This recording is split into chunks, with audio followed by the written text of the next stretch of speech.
Okay. Anyway, on the topic of thumbnails, it's not some big secret. I really think I've said this to Henry, but I really feel like with Dota content on YouTube, everybody does like a really shitty job, including us for a long time.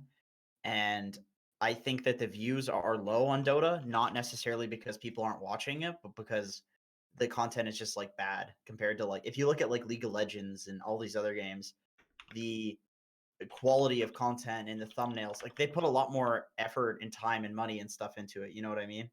Yeah, I mean, also, there's just no, there's like very few Dota personalities on YouTube. Like, you'll notice that Gork, his channel, has exploded recently because he's actually putting stuff up on YouTube constantly. It's not Yeah, like, all the OG guys are getting stuff on YouTube now. So yeah, and it's not like his content is amazing. It's literally just like stream highlights edited together.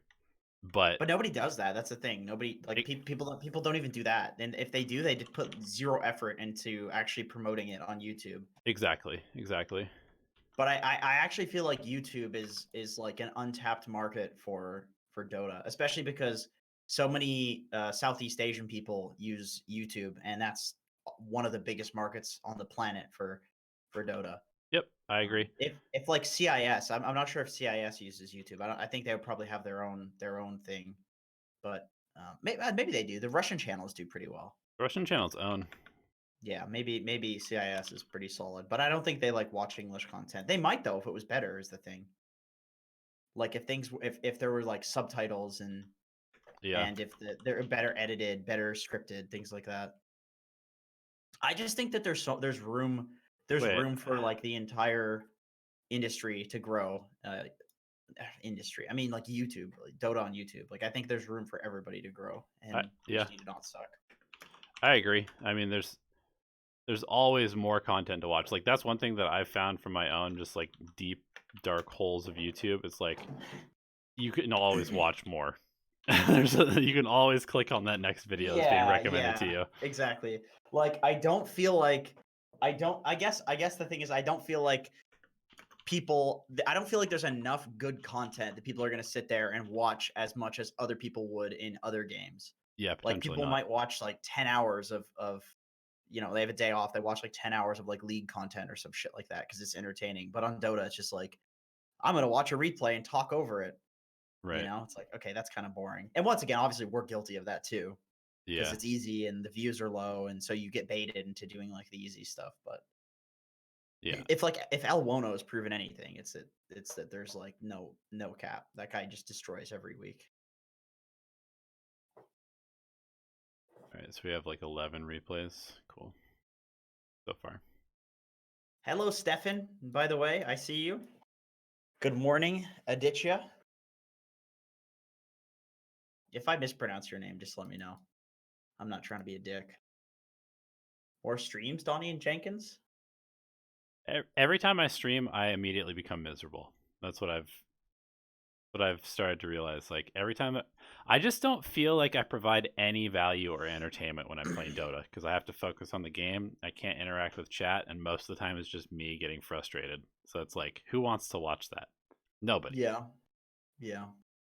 I feel like if I could figure out a way to do a show where I was maybe highlighting like top plays from like pros or something like that, and like actually produce it, actually put effort into planning a show, it would be dope. But I think I just don't think that anybody enjoys actually watching Dota unless it's like a top 5 player in the world. Like, Arteezy just hit 10K today on stream, and there was 30,000 people watching him.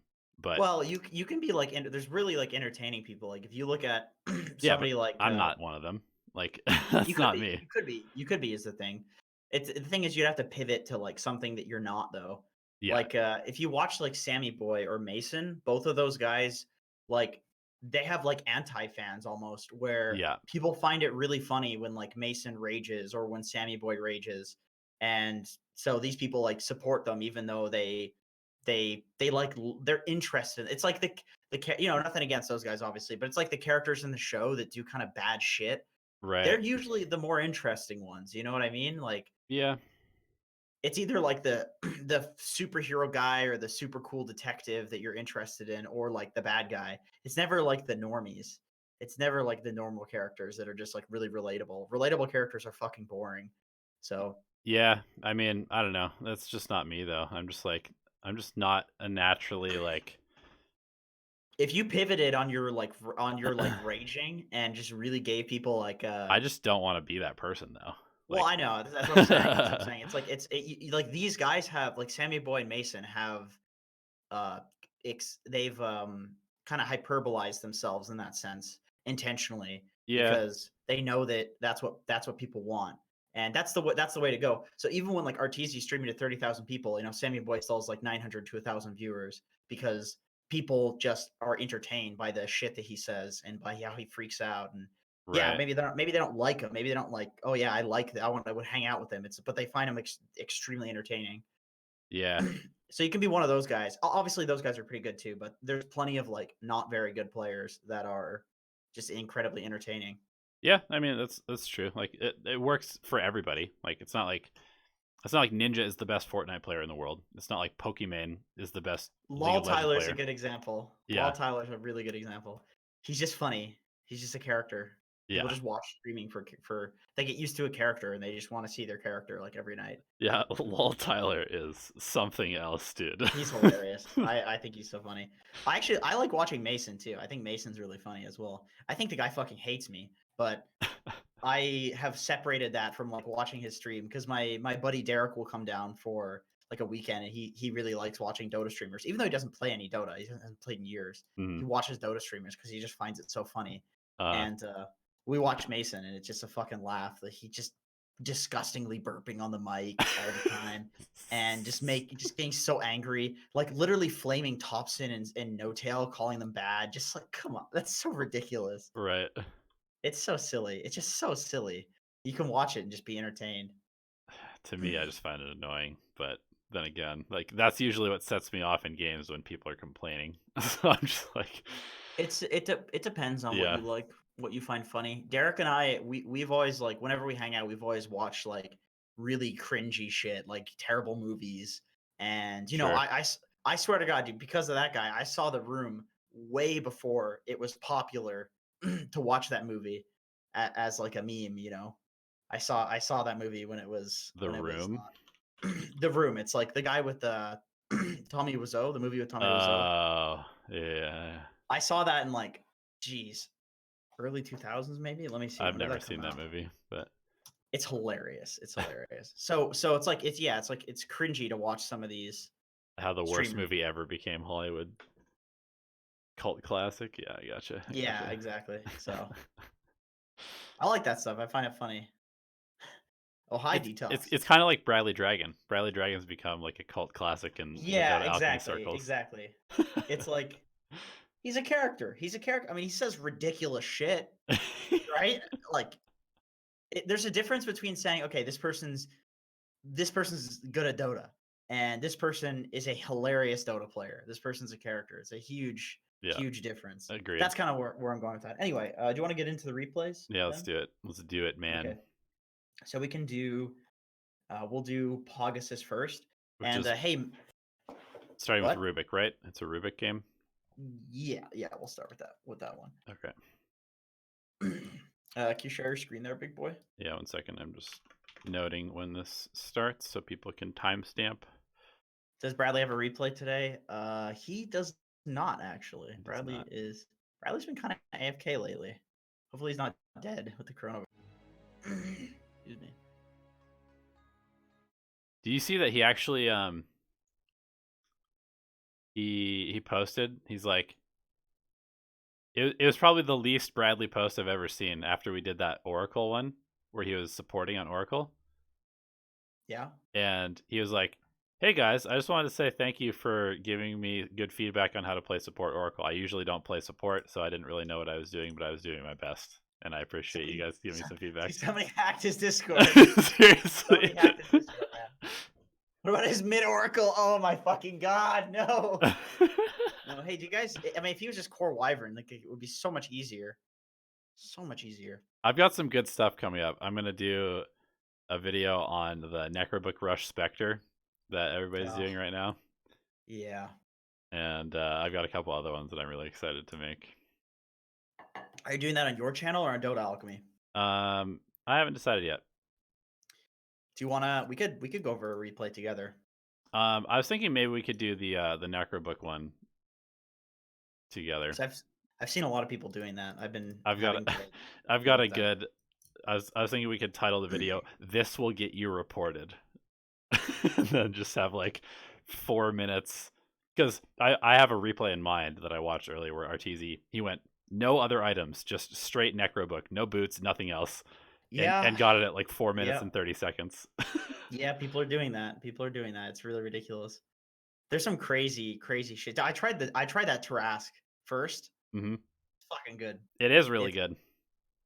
It's super good. It's really good. I've been doing I played Night Stalker and I went 2 rings of regen. Mango Tango, I think. I know you have 150 gold left. That wouldn't make any sense. 2 rings of regen, Mango, and you have like 10.5 base regen. And then 4 armor and like 1,000 HP. It's ridiculous. Right.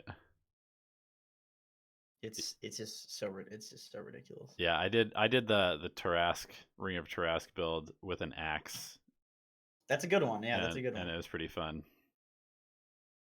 It's a solid one. Oh, I tried the Spear Breaker Travels last night. It's crazy. I did that in my very last game and it was super fun. My position 5 was spam pinging me, being like, "What the fuck is this?" And then I got like 18 assists over the next like 3 minutes.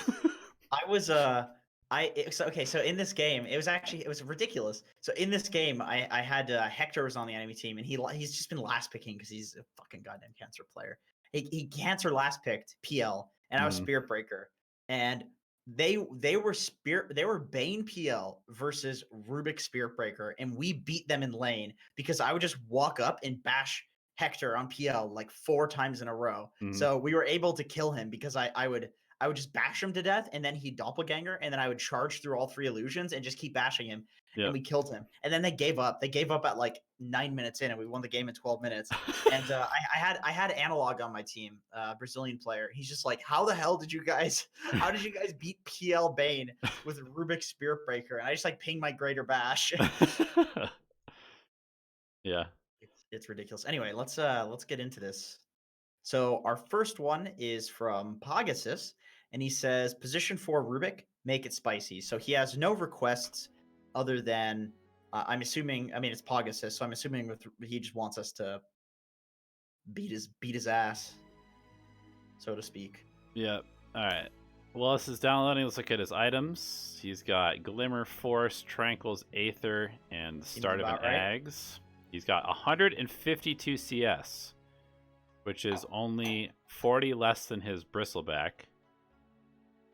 Seems fine. All right. Maybe pushing a lot of waves. Rubick kind of does that. Especially if there's some other nuke you can steal on the enemy team. True. This is probably too loud, huh? I can't hear anything. It's not transmitting sound for some reason. Oh, interesting. It usually does. Still gonna turn it down a little bit. Okay. Your turn to ban. Oh, by the way, if Masley or Slorkle are in chat, we have 2 replays from you guys from previous week, and maybe you want to like switch that out with a 7.25 replay or something. So that's why we're doing this one first, is because we're just waiting to see if you guys want to do another another replay. So can I have my game analyzed? Maybe. We might have time at the end for chat. We'll see. A lot of the time people do post. Patrons do post. We do it for Patreon, in case you didn't know that. Patreon supporters. Trade with a hard Viper. Hero. Yeah, Bold hard move. hero to trade with. Bold move. Are you dead? He's dead, actually. Yeah, I think so. Yep. Oh, from downtown. Yeah, I probably wouldn't do that. Go back. I mean, you can. The thing is, like, I feel like you went in very early. Yeah. For this. Because they had 3 heroes and they just wanted to invade. You can just kind of hide behind the tree, and you don't need to like. Or just go with your team and harass these other people, or just move around and. Okay, so yeah, you're 10 seconds before the rune spawns. Yeah. This is actually a common problem. So I do want to talk about this. This happens more than you would think, where people they kind of like hyper focus on this trading before the game starts, when really all the trading is about is just getting those bounty runes. You don't want to ruin your lane by trading there. So just go out when it's like 2 seconds, like hide behind a tree and then go out so you can spend the least amount of regen, especially if they out trade you, which of course a Viper does. Like you went in 10 seconds too early there, and that's all. Yeah, I'm not gonna lie. I think that probably 60% of my losses in the last 2 or 3 days have been because I've been taking bad trades before the runes spawn, before the lanes actually start. A lot of people lose lanes that they shouldn't because of that, and it's very bad. I mean, you fed the enemy Viper first blood, like that's their mid laner, so he gets to start with like 300 extra gold against Timber, which I mean, I guess the good thing is like he doesn't counter Timber anymore because I don't think the W applies a break. Does it not? I don't think so. Disables passive. Oh, it does. Okay, so it still breaks. Okay, yeah, never mind. So that's actually a really big deal too, because like this, I feel like this matchup is now very Viper favored with the first blood. Yeah, with the first blood for sure. I'm not sure. I don't think. I mean, it doesn't take off the current reactive stacks, so it's weird. I played Viper versus Timber the other day, and it seemed like the Timber just I couldn't do any damage to him. So. Yep. Okay, here's a question for you, Jenkins. So I see this happen like basically every game that I play support, and it's going to happen in this game as well. And I know that you guys are in a 5-stack, so you should be able to communicate this. You're pulling. Your Bristleback is running away with this creep wave. This Bristleback needs to run into the trees. I would say you just don't pull this, because if he runs away into the trees, he's against level 2 Slark, level 2 Disruptor. You're going to make him feed. You just when the creep wave is pushing out, you don't need to pull it. Yeah, that too. Just keep an eye on what's going on in the lane, I guess, would be the thing definitely to keep in mind there. If you are in like an advantageous position, then yeah, of course, like Bristle can run to the left because he's just so tanky that they can't do shit to him. But they definitely can when he's level 1 and they're both level 2. Yep. Also, a couple other things. Looks like your ward got.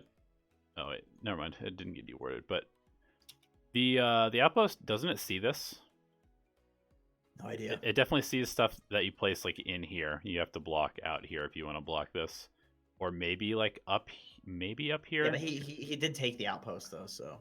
Right, but if they come over and take this, then they'll also see this ward.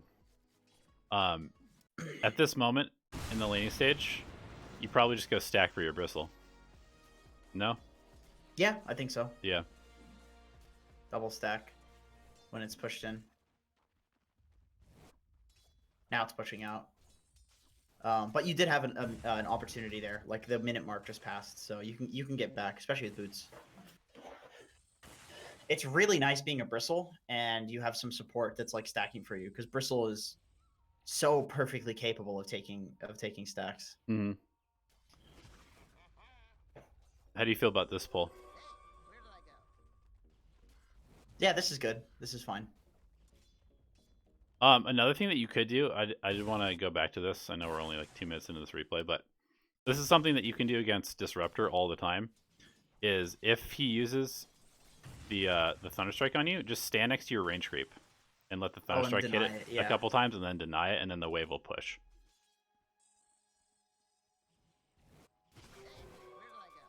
Okay, should we skip farther into this? What do you think about laning stage so far? Seems pretty fine. I mean, small mistakes, which, you know, depending on the skill of your opponents and depending on the lanes, like, it can compound, but it seems fine so far. Escape. Escape. Never really want to be standing in the creep wave as Rubick. I think if you're ever doing that, you're borderline creeping. Yeah, I would say spend more time like in the trees over here to the left. Like, you would really like to be able to just be in these trees, right-clicking the Slark and like disappearing and right-clicking the Slark and stuff like that, making the Disruptor have to play over here and try and chase you and waste his time. I would say you play to the right just so you can get pulls off and stop pulls. Because you have a Bristle, so he's going to push the wave. And you're Rubick, so you can zap the wave. And so you're going to be spending a lot of time pulling. Oh, did he just snipe the bounties from you? You just didn't go in time, I think. Yep. I can't stress enough how important the bounties are. If I'm a core, I will ditch the lane to go get bounties. Because, like, if you look at the difference between a 1 lane and a lost lane, like, just look at the Slark versus the Bristle net worth right now. So Bristle has 1400. Slark is fucking huge. Okay, well let's look at like this Mars. Mars is winning the lane bot. So Mars is winning the lane, and he has about a 600 net worth lead on your Bristle, who's losing the lane. Yep. So if you got both those bounties, that's 500 gold. That's the difference between this guy winning bot and Bristle losing top. The problem with Slark is that he's just huge. He's like completely, totally free from it. He's not just winning the lane; he's stomping the lane. So. Right. If you lose the lane and you pick up the bounties, it's equivalent to winning the entire lane. So like the first 5 minutes is for like a 500, 600, maybe 1,000 gold lead if you're very, very good in destroying. Mm-hmm. But you lose both those bounties, and all of a sudden the entire lead goes away. Or you pick up the bounties, and it doesn't matter that the enemy team won the lane. So get those goddamn bounties, push the wave, do literally anything to get those, because it's worth 5 minutes of being a better player than the enemy team is just literally walking over for 30 seconds and grabbing both of those runes. It's such easy value. Fair enough. And here's the last thing that I wanted to talk about in this replay, because I think this is several good things to work on. You got to respect your resources. You cannot TP right now. You're TPing with 0 spells. So you're essentially just an extra range creep in this lane. Just walk back to base, get full mana and HP, and then come here if you're going to do this. I think that's one of the most game-losing things that supports can do, is that they can come to a lane with no ability to actually throw any spells or have any impact, and then it's just an extra body leeching experience. Yeah, I mean, these are level 1 spells too, so they're like dog shit. They don't do anything. So yeah, you're not salvaging anything when you just come here with no ability to actually cast your spells. The thing, my like instinct in this game is that you're not going to be useful at all until you're level 6. I don't see what you can do to make these lanes any better by walking up with like level 1 lift or level 2 fade bolt. Yeah, you don't have anybody to really take advantage of that. It's like, oh, exactly. There's no Centaur to pull somebody into, no Jugg to spin. It's a fucking silencer. So just cut waves, get levels. This hero owns in team fights. Just take team fights, you know. Yep. You're like playing for the wrong point of the game is the thing. This is like not the right timing in this game. Just get in their heroes. Like you can't do shit in these lanes. Yeah, and I mean, even though you are getting kills, yeah, even though you are getting kills here, it's like this is not the correct idea, and it's important to not just look at like the results, but look at the intent. And I think the intent was wrong there. It's just like the cores are Viper, Slark. Like they're not going to die to Rubick. They're gonna be fine. So you need to. I mean, maybe you could get a kill with like +1 and Timbersaw level 6, something like that. Mm-hmm. But that TP bot definitely was. I don't see how that results in like anything happening. You don't want to just TP because of like some flow chart. You want to TP because there's actually stuff you can do with the heroes in your lane against their heroes. That's when you want to make a rotation. Is when there's actual stuff you can do. I TP'd in to kill an Earthshaker with Lycan today as Nature's Prophet, and I immediately fed. And I just I had the thought, okay, why the fuck did I do that? How does Nature's Prophet help a Lycan kill an Earthshaker? Right. Like you need some like stun. You need some sort of thing to stop him from echo slamming and fissuring and killing all the creeps. Right. Like what does Nature's Prophet actually do in that gank? And that's why it made the game really hard. I played the rest of the game and I would like, you know, I was the only hero on my team not feeding, 30,000 hero damage when the next guy did 15k. So it's like I felt like I was carrying. But because of that throw, whole game was over. Lycan had no game because of that throw. Because of my decision. So the rest of my good play for the rest of the game doesn't even matter because I already fucking threw it. That's how easy Dota can slip through one shitty rotation. Yeah, man. You have to add more to a gank than just right clicks, I think, is something super like yeah, for sure. You know? Unless right clicks are all you need, which is pretty uncommon, I would say. Yeah, very unlikely that that's the case. Like if there's some hero that you can own, like Nature's Prophet example, if there's a hero you can own with Sprout that like doesn't have any way of getting out of the Sprout, obviously a melee hero will have a Quelling Blade, so it's not that great. And if you have a melee hero in the lane, it's even harder to fucking gank Yeah. because they can't get into Sprout. Then sure, but unless no, it's a treant protector. All according to Yeah, it was really stupid. All right, Putsy McCoy. Okay, let me read this. Putsy McCoy. This is says, a win, PA, by the way. We won this game, but I had a very slow start. I'm sure I could have laned much better. Please look at my laning stage and tell me what I'm doing suboptimally. Okay, so we're looking at the laning stage. Starting items are the first thing I'm going to say. Not a big fan of this ring of protection. I feel like you don't even use it. What does it build into? Yeah, you're going to build an AC first item or something like that. Also, you're playing against a Bloodseeker and versus a Kunkka Disruptor or Kunkka Jakiro. That is an unbelievable amount of harass. You need like 12 tangos and 3 salves in this lane to be able to sustain. I would say like just six tangos, 1 salve, and then tons of branches. Yeah.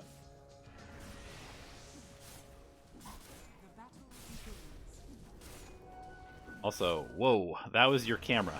How is this your camera right now? Does Putsy McCoy have a big monitor? Was that Putsy McCoy? Or was that I don't was remember. it Bradley? It might have been Putsy McCoy.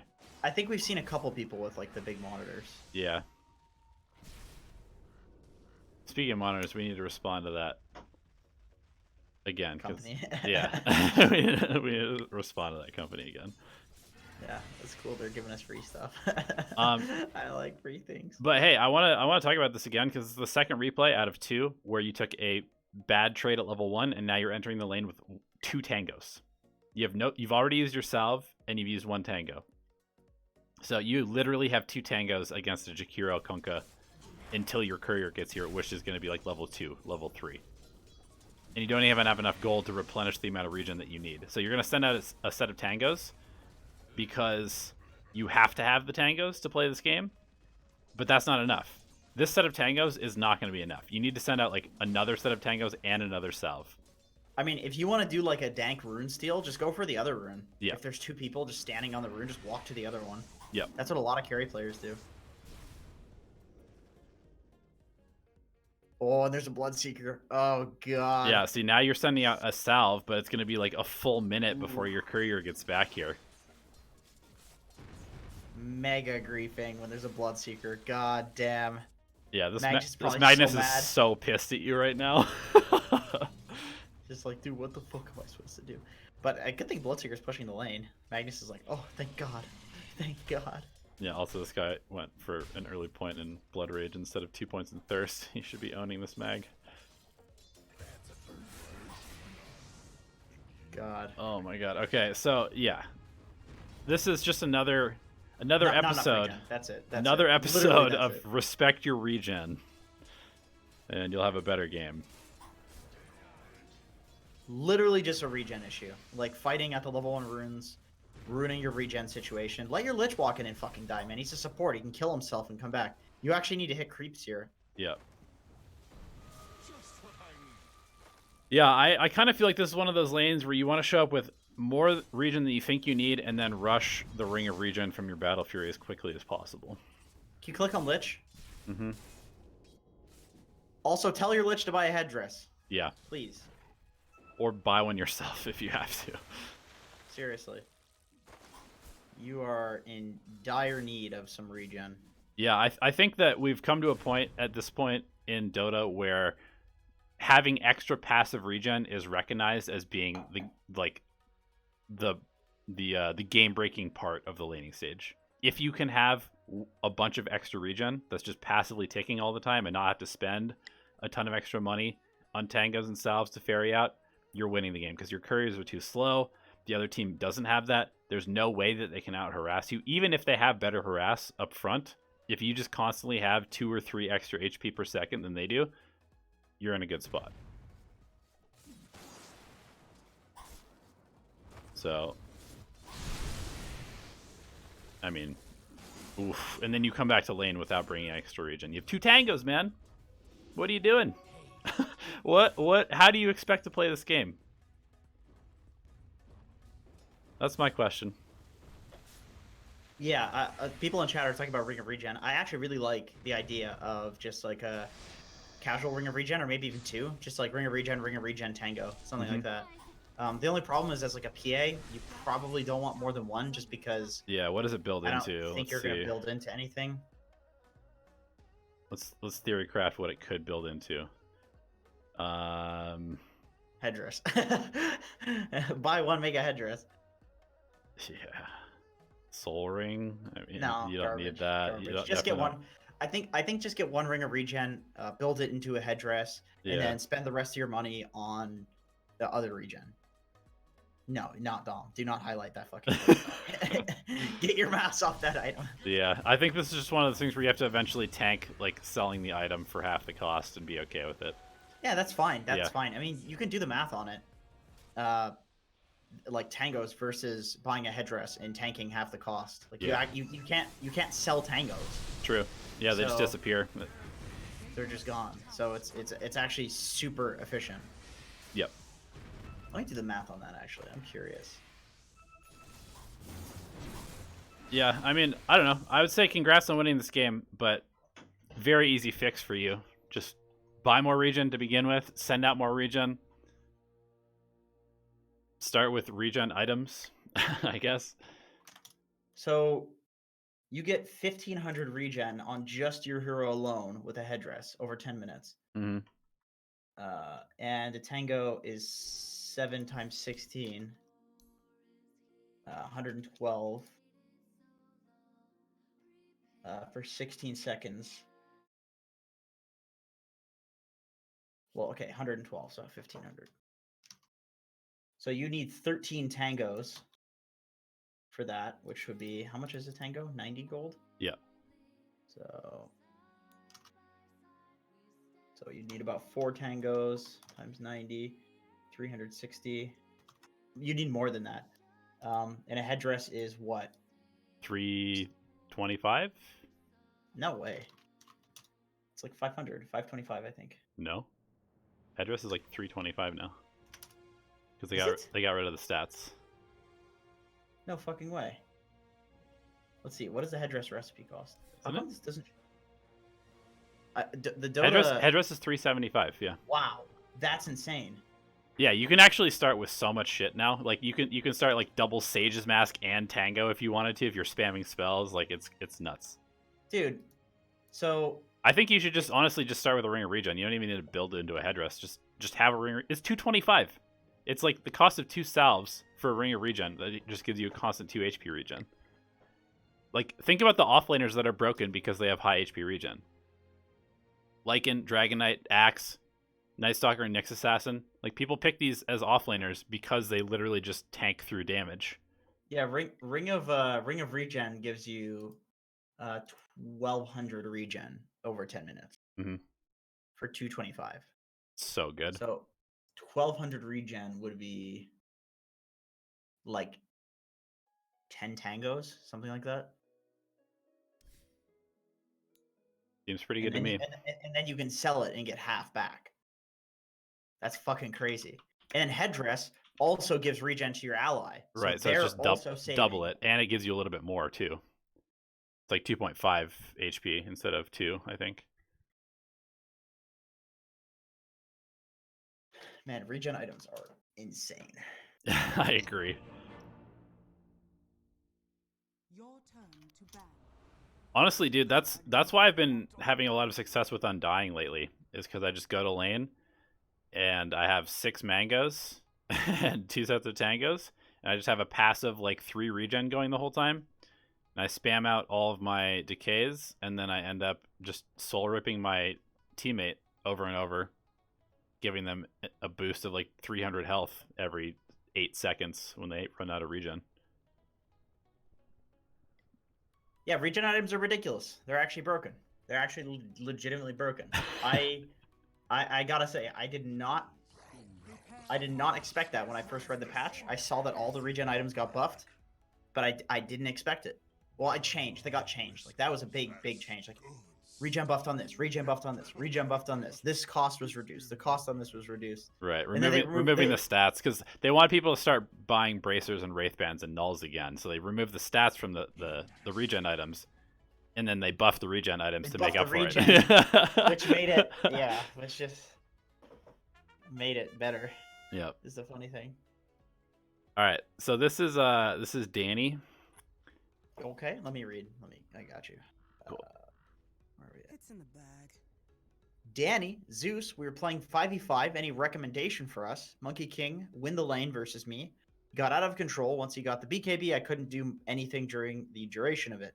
War item build's fine. I think Underlord should have gone straight Crimson plus Halberd plus Phase Boot since he was the only one that could help the monkey problem. All of the other heroes were kind of irrelevant. We killed Drow and Viper a lot, so they weren't really threats. I'd say first problem you have is that you have a carry Legion commander, but pretty garbage.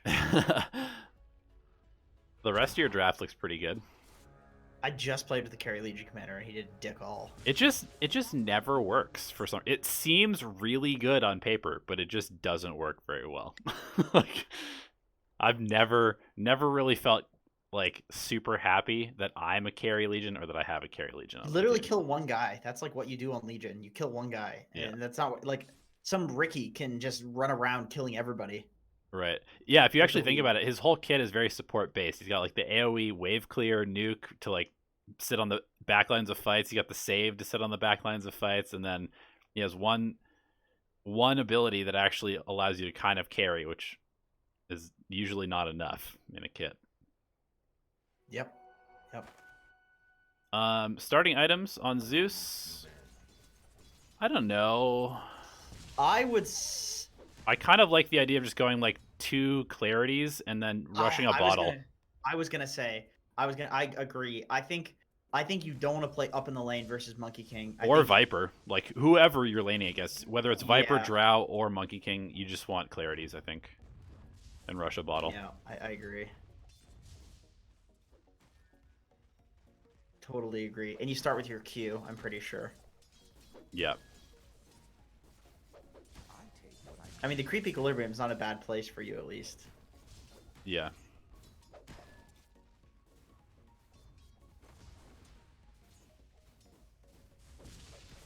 Ooh, spooky. All right. That's the one thing you can't let happen right there.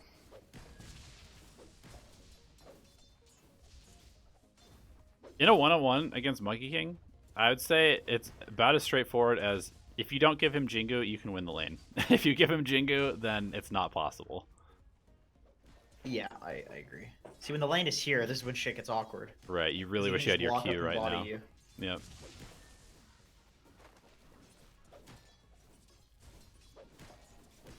And then you send out more mangoes, which is just never gonna fill your mana pool up. You need like passive regen, and you need like to control runes.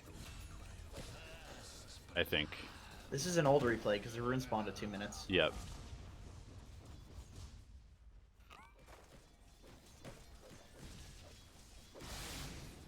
So he's doing quite well. Like to clarify, the purpose of these items of null talismans is not so you get 3% spell amplification. This is not like a mid-game item that you're hoping to use for a long period of time. You get this because it gives you 6 extra damage to last hit with and a bigger mana pool. And you do it because potentially this guy has gone for damage items. He does have Blade of Attack. This guy not having a stick is a travesty, but yeah, he's a moron. What the fuck? But this is so you last hit better when you're right-clicking. It's not for any other purpose. And so if you're not relying on your right-click to last hit, which you shouldn't be against Monkey King and Zeus, then you don't need to build null talismans. I mean, maybe this will work if you like really play the lane well, but I feel like it's just so easy to just go QW and play the lane to like just get every single last hit with Arc Lightning and harass him and play with the bottle, push the lane. He can't outpush you. Yeah. You just get every run. And to that end, I actually really don't like leveling up Lightning Bolt. I think you just max Arc Lightning so you can farm super fast, because you want to basically just rush your like Aether Lens Ags as quickly as possible this game. I don't know if there's any other build on Zeus, to be honest. Zeus mid, Aether Lens Ags, Bloodstone, sometimes a mobility item. You're just like a sniper, basically. Yeah. Bots, yeah. Sometimes blink. I don't know the new bots though. True. And I went bots on Weaver the other day. You know how fast that little bug goes, man? So fast. It's ridiculous. Let's skip ahead and see what items you end up building here. You go Aether bots. Speaking of bots. I guess this is the old bots? No, it was not the old bots. This is the new bots. No, this is the old bots. The rune spawned at. Oh, true.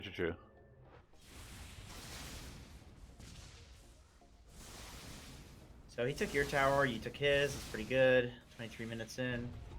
4k gold lead. Their drow's just hitting creeps. You guys are hitting creeps in your triangle as 4, which is obviously terrible. Yeah. When the map is like this, you need to smoke out and actually control an area. You're just playing in the area that the enemy team is forcing you into. Yep. And of course, when that's happening, they get to make moves on you. Oh, cool. This guy's feeding. But he killed 2 of your guys, so... Yeah. I don't actually know if that's even that bad.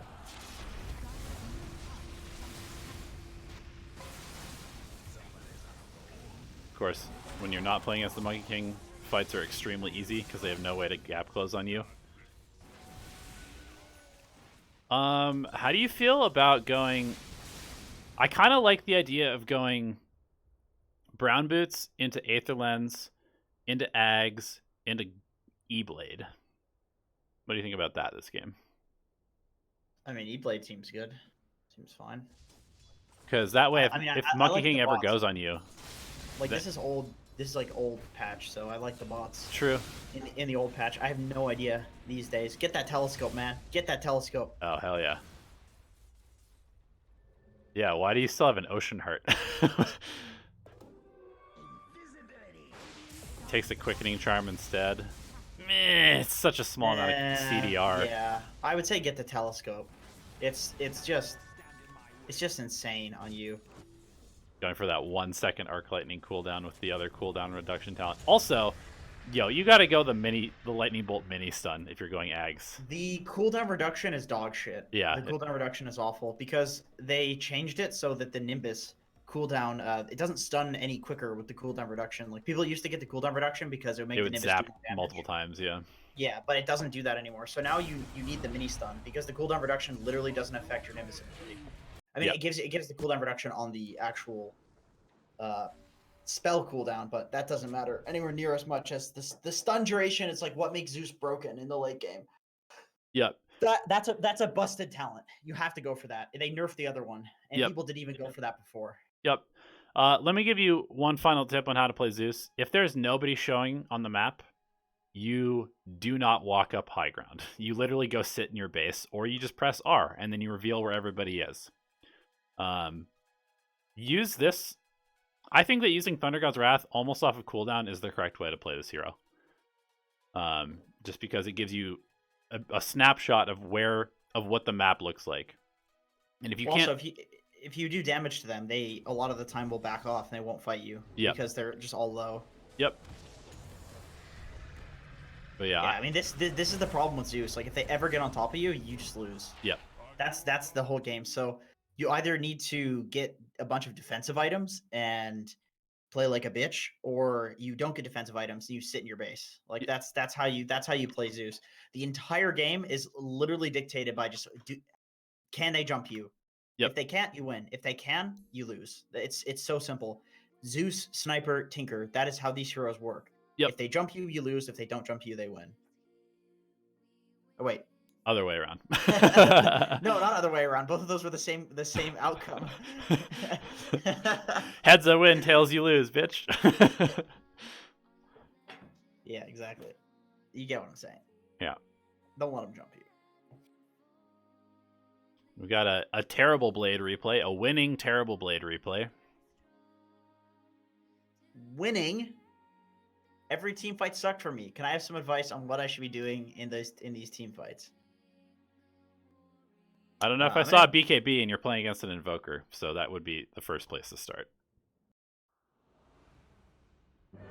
I could be wrong. Maybe you had a BKB. I need to go back and look. 1 second, I'm gonna get some Diet Pepsi. I'll be right back.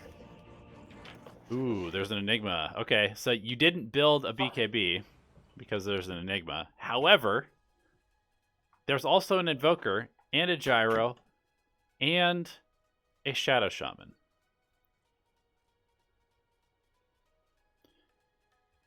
It's pretty ballsy. Also, Black Hole, magic damage. So if you BKB and oh wait, never mind, it's pure. Midnight Pulse, magic damage. So you're only taking pure damage from the Black Hole, and you stop taking damage from everything else. Oh boy, Jenkins, how do you feel about this starting build on Terrorblade? Let me see. Wow, that's not enough regen. Thank you. You're welcome. 3 tangos. I just walked out there, and Ellie is playing Sniper, and she's against Arcor, and she's like, I didn't know what to pick against Arcor, and so I just picked Sniper. It's like, that is the worst pick you can have. When are you going to stand inside his bubble? She's like, oh, I counterpicked myself, I guess. Yep. 6.5k player right there. Hey, man. There's a lot of things that make you good at Dota. Yeah, she's not a mid player. She also plays Sniper because it's funny. It's a meme. It is a meme. Although, I'm going to be doing a video on Sniper here soon. I watched Sumail play it, and he went E-Blade, Blink Dagger, Yules. he had a 14-minute E-Blade on Sniper. If that becomes a popular build, I'm gonna fucking shoot myself. I'm just done with life. Yeah, this is not enough regen. If this guy just presses Q on you, which he has off cooldown and he has full mana, click on him. Oh my god, he has shackles. Alright, Tony Stark, if you're watching this game, you're a fucking ape. A moron. You could be owning this 3 Tango Terrorblade by just zapping him off cooldown. Look at the zap damage. It does legitimately like more than half or more than a quarter. 140, yeah. Ridiculous. That is shocking. It does more than a quarter of his HP if he just pressed that off cooldown. But it's about to work. They're about to get a kill. They just got a kill on the puck, so this build must be correct. Yeah, oh yeah, that's really good. Okay, this needs to be Tango, Salve. I don't even know if you need Stick in this lane. I don't think against Slardar. I mean, against Shaman, I guess it's okay if he spams his Q. What rank is this, Donnie? This is unranked from what I saw. I have no idea. There were no ranks. Okay. We click on side on Archon. Okay. Okay, so let's go look at team fights. Enough about the laning stage. Buy more regen. Send out more regen. Damn, you're mega farmed. Super farmed. 20 minutes to have that. Yeah, what the hell? Guess the other team has just been letting him free farm. He's 1-0-1 with 220 last hits. Taking the tome from his team. Good stuff. Good stuff. Oh, don't do that. Let's look at the levels real quick. You're a TV, dude. My god. That's giga griefing. Like Pango could have his level 2 roll, or Puck could have coil. Why do you have a dragon scale? I guess the other item. Tell your Pango to give you the fucking Aquila, man. Well, dragon scale's pretty good on TV actually, because the illusions get the damage, so it's really good for like pushing lanes. Still, people like it on illusion heroes. More stats though from Aquila and the mono regen. I'd say it's actually pretty close. Okay. From what I've seen, it's like personal preference what people take. Some PLs like demand on the PL dragon it scale. makes sense because you have so many illusions hitting all the time. Well, TB, it's the same. Like you're just sending illusions down lane. Oh, I Like see. it doesn't. I see for pushing lanes. Yeah. I was thinking in team fights, but even then, that makes sense. It doesn't like stack. Like if you 10 PL illusions, it doesn't do 10 dragon scales or something. Right. So that's why on like TB, it's pretty nice. Or like on Spectre, because you haunt and it'll go on everybody. Right. Yeah, that makes sense. That's really good. So the one thing that I noticed at the very beginning of this is he didn't build a BKB because he's against an Enigma, but he's also against an Invoker. How do you feel about that? Well, Enigma, BKB beats Enigma now. Right, because well, I mean, Black Hole's still magic, pure. It's magic damage, but it goes through BKB, the Midnight Pulse. Midnight Pulse, yeah. So, but still, it's, you know. I feel like if you buy BKB, you cannot die in team fights. The Black Hole and Midnight Pulse is not enough damage to kill you. Yeah.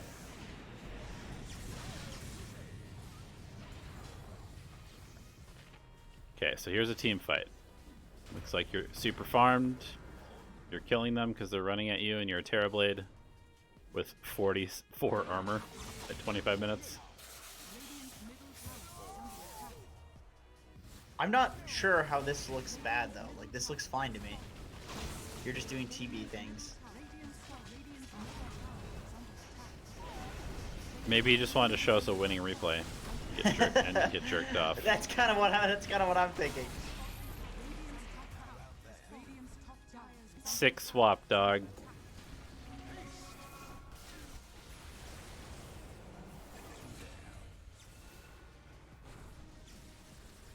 So you're not fighting because you don't know meta, which is fine. Oh, that's the item. Yeah, that's a nice one. Alright, now we do have meta. Here's another fight. Seems fine. Yeah, TB, you don't really do anything in a fight other than be a tower. Like, that's what your hero does. If you're concerned about the fact that you're getting kited, like... Got news for you. That's what team, happens. Your team plays around you and you hit towers and shit. Like, that's what you... If your team is jumping in, that's them being bad, and you need to tell them, like, hey, just play near me. Yeah. Because, like, they're jumping in there, and that's why they're dying. You can't get to them. Yeah, you protect them with your damage, but you only can protect them with your damage if they're within your radius of attack. So, I don't know. I would say you definitely buy BKB this game, and everything else looked fine to me. Oh, you got a blink. I was gonna say, you can get a blink to solve this problem. Yeah. But I think it's misunderstanding the whole purpose of Terrorblade. Like, you get a blink if you're against a sniper or Arc Warden or something. Right. But all you need to do is run at towers and hit towers, and then your team stands near you. And if the enemy team doesn't go on you, you just win the game. Why do you need to blink on them? They're going to lose the video game. If kills don't matter, towers matter. That's what ends the game. So you just hit the towers. Enemy team has to go on you. Your team comes in, backs you up. GG, you won. No blink required. Yep. That's why Terrorblade's playstyle is literally just do not do anything until you're strong enough to just run at a tower with your whole team. Like, you literally, you never TP into fights. All you do is farm until you're ready to just run down a lane at towers and then have your team sit around you. Next replay, Centaur. After this one, do you want to go back and do the... Oh, sure. Okay. So this is... Oh, Jesus Christ. I'm not going to be able to pronounce your name. Vrij Jevokten. In German. Centaur. Lane was okay versus Monkey King, since CM kind of fed. Even though we won, I think my laning could have been better, and I could have done a bit more to create space. I generally default to farming and split pushing when playing Centaur and Underlord, and would like to know how I can improve my overall gameplay. Dude, how many winning replays are we going to get today? Stop submitting wins! It's hard to find problems in wins. That's why you won. Yeah, because you played the game well. But that doesn't mean people do that every game. Like, capability of playing well does not equal consistency in playing well, and that's what gets you high MMR. That's why pro players are pro players. Yeah. They consistently do good shit. They react to every situation, not just the occasional situation. Wow, that fucking CM. What? Yeah, I would say if you guys lose this lane, then you should uninstall the game. Because you have Snapfire Centaur against two of the worst heroes at level 1 in the entire game. Hey, Monkey's pretty good against Centaur, though. Yeah, but he's trash at level 1. Yeah, I mean, Snapfire is just a ridiculous lane winner, so... Yeah. You're stupid. Does way too much damage. You just build a headdress every game in out region. You also right-click insanely hard for some reason and have one of the best attack animations in the game. You don't right click that hard. Oh, what the hell? 50? Did they nerf it? They must have nerfed it. She just has a lot of health. And, like, I feel like all of her abilities set her up to get a bunch of right clicks in for free. Definitely.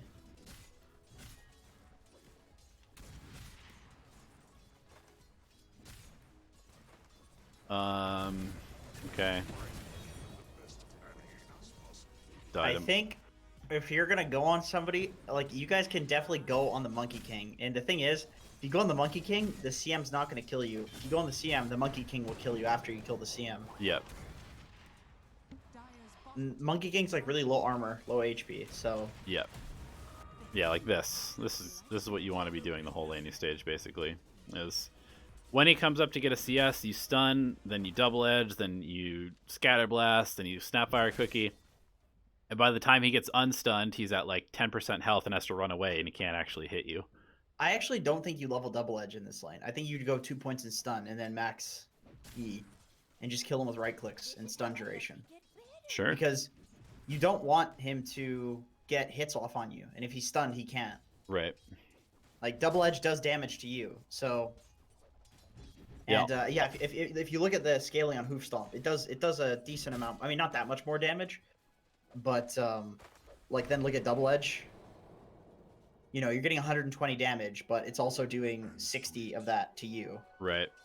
Just kind of losing the trade almost every time. The stuff, like, you know, with having 2 points in your retaliate, you're right clicking for like 200 damage. Right. So, you know, it's an extra hit on that, and you're doing way more damage than your double edge is going to do. Yep, I agree. How do you feel about headdress first item this game? Snap should have headdress first item, I think. Oh, sorry, I mean hood of defiance first item. Phase boots, maybe. Bracers. They have a lot of physical. Yeah, they do have a lot of physical. I like phase boots for gap close. Like, I do really like phase boots. You can go for like a ring of regen into phase boots. Mm-hmm. I also think that you guys should be playing to cut this wave at a certain point. Like, maybe even just early. But when you're level like 4, level 5, you can easily cut this.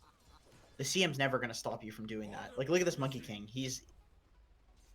I did coaching the other day. I was coaching somebody. They were playing Pudge versus Morphling, and he was laning against the Pudge. This is a 6.7k player, so this guy was pretty fucking good, obviously. And but he was laning Pudge versus Morph, and he was owning the Morph for the first like 2 levels, and then he kept laning. And Morph, obviously at level 5, doesn't give a shit about a Pudge. Like, you just press Morph, and you just get every single last hit and deny. And I was like, dude, just cut the wave. Just go cut the wave. Like, at a certain point, a hero can just outlane you, even if they are at a level disadvantage. Monkey obviously has a level advantage here, but this hero destroys melee heroes. The only reason you're beating him is because, well, I don't know, Snapfire. Yeah. I don't know. It doesn't matter. But the bottom line is, at a certain point, this hero is going to be able to outlane you. But you can cut waves, so who cares? Go cut waves, and then kill his ass when he's under tower and when you're huge. Yep. But you're like trying to play this lane. You're trying to play a lane that's unplayable because he's a melee hero counter, and you're a melee hero. So that's the biggest problem for me here, is that you haven't recognized that this guy is no longer laneable, and you keep coming back to the lane and trying to play it. And you know, like this gank, for example, can happen anyway. With you just cutting, the OD can just walk top and kill the Monkey King, and the Monkey King won't have killed you like 2 times and killed your Snapfire 2 times. Yep. Good focus on bounty runes, though. I like that. You're there early. Cut the wave. Go cut the wave. But yeah, that's a very good point. I mean, just play behind. Play behind. Radiant's middle tower is under Make the Monkey King choose between either harassing you or letting his tower take damage, especially when there's a Also, catapult wave I coming noticed you're not pressing retaliate. Like this in. Yeah. this ability, do you know it has an active? I'm not saying that in a rude way. I literally mean that. Like, a lot of people probably don't know that it has an active because Centaur never had an active on this ability before. You can do rapier damage if you press that. You could have killed the monkey there if you pressed retaliate. Yeah. I thought he used That's it once the- already, but maybe That's not. the reason this hero's busted. That's like the single reason. Right, because it actually gives you a free rapier at like 8 minutes into the game. Yes, which is obviously not okay. This hero's Yeah. broken.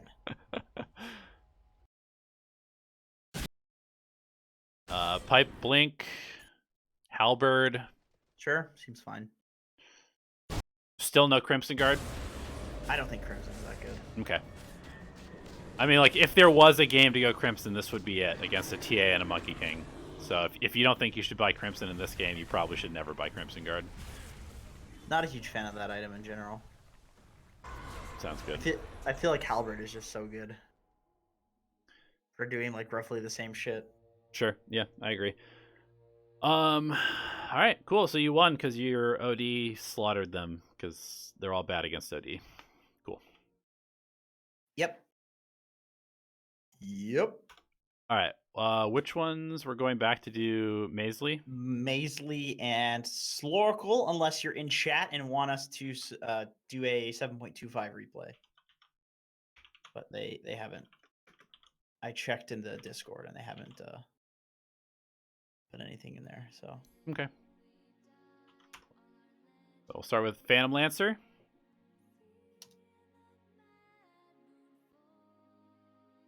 Oh, look, another winning replay.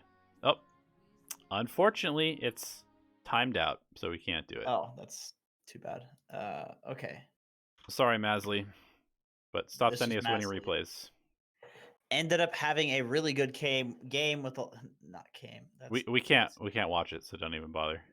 Okay. Right? Unless you want to just answer questions based off of the scoreboard or something. We can do that, I suppose. Ended up having a really good game with a lot of kills and whatever. I feel like I made the right calls and whatnot. However, my problems come with the fact that I normally play with my Immortal friend and queue into a lot of higher Mortal games. So games are a lot harder, but I do learn a lot. So playing against Divines and Ancients feels a lot better. However, I want to know if I'm making the right plays or it's because enemies are making mistakes. I know it sounds weird, but I want to know if I should keep doing the same thing since I'm quite consistent now if I'm being a big Pepega. Any harsh, detailed flame would be appreciated. I love your guys' content, honestly. Best out there. Gonna be upgrading soon as well on Patreon. Shout out for your guys' Patreon. Keep up the amazing work. Thank you for the really sweet comments. Goodness. Yeah. That's very nice of you. Unfortunately, your replay is not downloading. Maybe we should have downloaded last week. You live, you learn. Okay, so I mean, you won, so Yeah, that's pretty good. Ninth pick to PL. looks like you just AFK farmed and out farmed them while they were fighting and beating up your team, and then all of a sudden you came online and you took like a couple big fights and carried the game. So keep doing like that. Against a morph in Leshrac, having a heart is pretty nice. It's a pretty nice item. Agreed. Let's see, Disruptor, Timber, Ember. I mean, Basher is good because they have BKBs. It's weird. It's hard to fit that item in. You could also go Satanic instead of Scotty. Yeah, I'm not a huge fan of Scotty, honestly. I'm really not a huge fan of that. Yeah, it's just not a very good item, especially because like you can just go Orb of Destruction, do the same thing essentially, but you don't have to spend any gold on it. This item definitely needs to be buffed in terms of like, I don't know, the stats it gives you or something. It's just a very meh item. Yeah. I think that with how good Abyssal Blade is, there's just no reason to ever get a Scotty pretty much because this was like, I feel the same, yeah. This was the item that you'd buy to counter another carry basically and like make them so they couldn't kite you with a BKB. But now you have a free blink in Abyssal Blade that also stuns them during their BKB. So go to it has the Titan Sliver. That's pretty good. pretty solid. Although I would definitely consider getting that The Mindbreaker. Mindbreaker. Yeah, I do feel like Mindbreaker is pretty nice. Then again, if you're PL, you have a lot of base damage, so Yeah. it's pretty even. Oh, that's about it. All right. Well, They have a pudge, so you won. Yeah, exactly. The garbage hero right there. God, I had a pudge in one of my games today, and it was every time I want to give them benefit of the doubt. I'm like, maybe they'll be good, and then it's just every game they're just so low impact. That hero is seriously so unpickable right now. I cannot bring myself to pick Pudge. I can't. I'm pretty It's sure that just- we did this replay last week, the Slorical one. I'm like Did we? 100% sure, because I already had it downloaded, and I remember reading this last time. Oh, why did we do Maisley? Yeah, because he's an Oracle player. Yeah, I'm 100% sure that we did this last week. Okay. Okay. Well, if you had it downloaded, I mean, I really doubt you just went and downloaded some random Archon replay. It's like very unlikely. So. All right, we've got Steven, who I actually did do some coaching with, did okay in lane. Probably should have gone on the Rubick more. Felt pushed out by Earth Spirit in lane. Then I went top to try to kill Medusa and massively fed with her Clock and Skyrack. Didn't know what to do after. Any tips? Okay, I'm gonna open up my coaching notes with him and see. This looks like a miserable Jakiro game to me.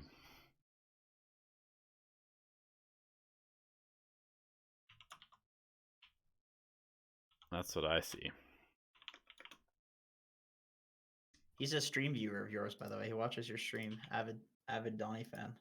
Steven. Yeah. Cool, man. Appreciate that. First pick Jakiro. Yeah. Looks like a pretty awful Jakiro game. Got a bunch of... It's a good hero, though, I think. Yeah. They've got people that just want to get on top of you. They got Razor. Got Medusa who doesn't give a shit about anything you do. I don't know. This doesn't look that bad. I'd say this is like neutral. I thought when you were saying that, I thought there was gonna be some like Legion that can dispel your shit or something like that. But yeah, I guess to be fair, it looks like they have an offlane Earth Spirit. I don't know. I feel like you could definitely harass these heroes. They don't purge anything. They don't deal with your harass that well. You have Ursa too, so should be pretty easy to win this lane. So it's offlane Rubick? I suppose so. Yep. So in this game, I would say you want to make sure you're casting your spells on Rubick because Ursa is a melee hero, so he's going to dumpster the Earth Spirit on his own. Yep. If you want to run at this Rubick, you have to have shit like this happen where you just chase all the way to their tower because he's a ranged hero, so it's really easy for him to just run away from you. So you need to go on the Rubick, not the Earth Spirit, because the Earth Spirit will get domed by Ursa already. Yep. Yeah, you just want to be kind of like poking and prodding the Rubick, and when Earth Spirit's bodying you like this, you need to figure out a way to avoid him. I would say, like, you want to try and position yourself so you can just keep like picking and poking at the Rubick, and just kind of ignore the existence of the Earth Spirit. Although now he's blocked by your creeps.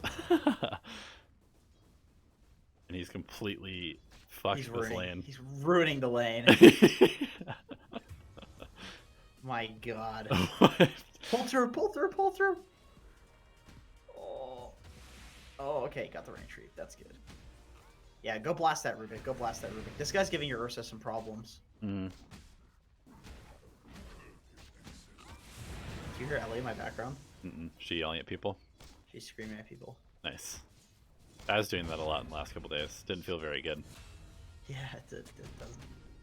You always kind of finish up a rage sesh, and then you're like, I'm a moron. what am I doing? Dire's top tower is under Yeah, raging at video games is definitely not a It's not a very good trait to have. not solid. Yeah, not good, not good.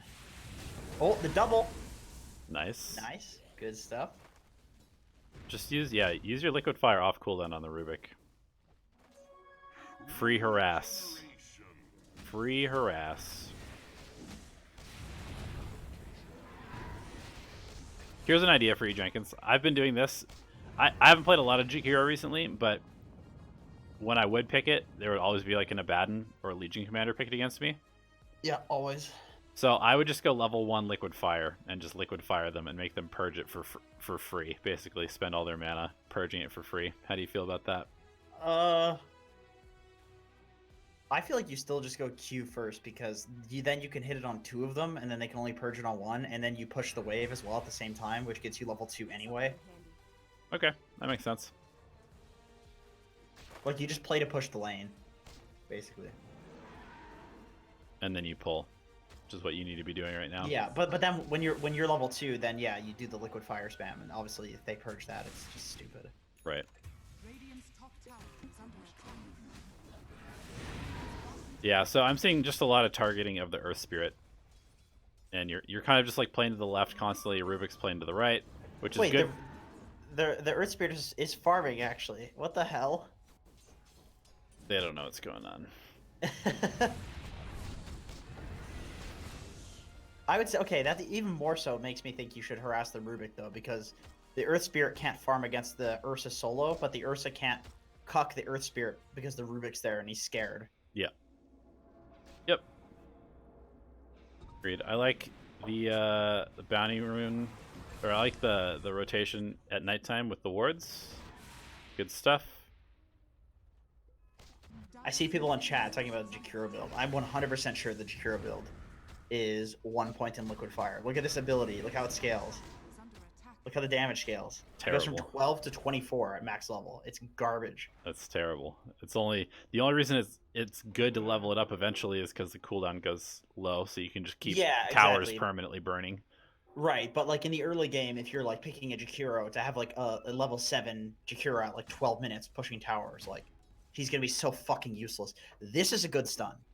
That's Yes. one of the best stuns in the game. Yes. You need to have that maxed out. Yes, I think you go 2-1-1 at 4, but then you max out Ice Path and then max out Dual Breath and then you max out Liquid Fire. Yeah, depending on what you want to do. Yeah. You can like I have seen some people max Q if they just literally If you're wanna just sit pushing in side lanes. Yeah. and they don't want to fight at all, but it can be griefing if you're able to fight. You're definitely able to fight this game. You have Clockwork Lena, Ursa as your cores. Like these heroes want to fight, so. Yeah, this Ice Path is so good with some of the heroes that you have too. Like the setup for Ursa, the setup for Skye, the setup for Lena. Amazing. Yep, follow up for Lena's Yule's combo too. Yep. Also, look how the second point in the Q scales. It's pretty ridiculous. It's 5 mana for double damage, and then it goes 15 mana for 20 more damage. It's some pretty ludicrous scaling. I do not know why his Liquid Fire is like that. Why it's so bad? Or sorry, why his Q is like that. Oh. Like why it's 5 mana, 15 mana, 15 mana. That doesn't make any sense. It's just so random. I mean, it's like the Liquid Fire too. It's like 20, 15, 10, 4, I think. Yeah, 20, Yeah. 15, 10, 4. It's like, what? Why isn't it like 18, 9? Well, Right. even then you can't have 0.5s. But you know what I mean? It's just weird that it goes down to like 4 seconds instead of 5. It's just -5 every time. But then the last point is -6. And it's like, okay, well, that's good for Jakiro players, I guess. But that makes the final point more value than all the other points. I guess they just want it to be able to be applied to 2 things for 1 second at a time, or so there's never any downtime. It's like the auto attack. It's like the time it takes for the attack to go. Probably, yeah, because he It's has like a a long second. wind up. That makes sense. Yeah. I mean, what else can we say about this replay?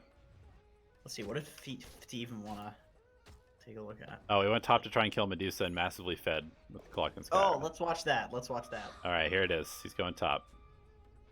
Walks top. Walking in. Hey guys, I'm here. Oh. Let's go back and watch. Okay. Watch the whiff. 100% you play with your clock on the front line. Like, this is your setup hero. This is your ganking hero. This is your core. You guys don't run in and try to do this combo on your own. Like, go with your clock, man. Now you're fucked, because you guys went in early. Oh, the clock, the creeps. okay. it looks funny though, but like I actually understand Clock because he's sitting there like, what the fuck is this fight? Yeah. He clicked the CM and then somehow missed. What the hell is that? You guys just need to wait. You just need to go smoke with the Clock. And if he goes in first with this, he doesn't have two dumb supports that are. Well, I can't even. It's crazy that his body stunned the CM, even though he hooked the creeps. Well, that's how hookshot works. You know that, right? No, I know. Okay. That's what I'm saying. It's crazy that he was close enough to body stun the CM, Right. even though she didn't move, but the hook missed. Yeah. That is weird, especially because he clicked like on the CM.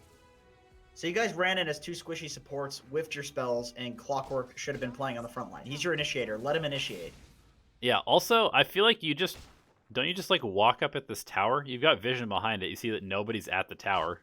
Just go liquid fire the tower and force the Medusa to come out of the jungle and defend it, and then go on. Right. You don't really want to just walk into their jungle from the off lane. Yeah. Like make her come to you. Yeah. By hitting the tower. You're Jakiro. You can push. Yep.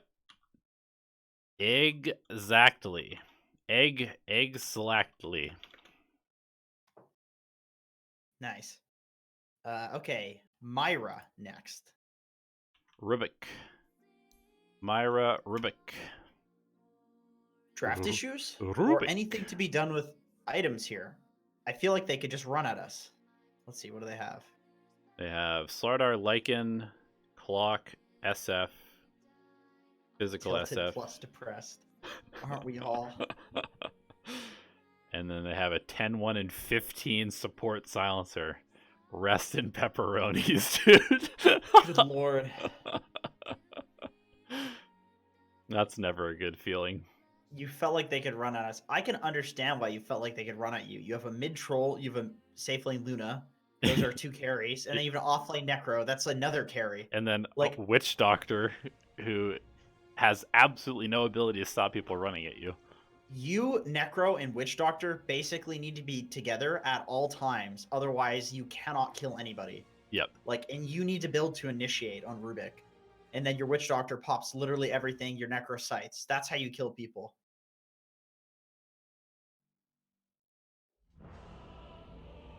Sumiya has been playing mid-snap. Oh, so he's owning Archon players on a Smurf with Snapfire now. That's interesting. At least he plays Dota still. I'm throwing shade. I'm obviously just joking. I mean, hey, we can start our own channel. We can call it Dota Alchemia, and we can just go Smurf and Herald and then shit on people and then tell them how bad they are. Yeah. You want to do that? Yeah. Sure. You've changed. Henry was escaping the trench. No, he was bitching to me that Sumiya owns noobs and puts highlights on YouTube, which is funny because Henry does that sometimes. Escaping the trench. But he was like, yeah, he was like, dude, that guy gets so many views.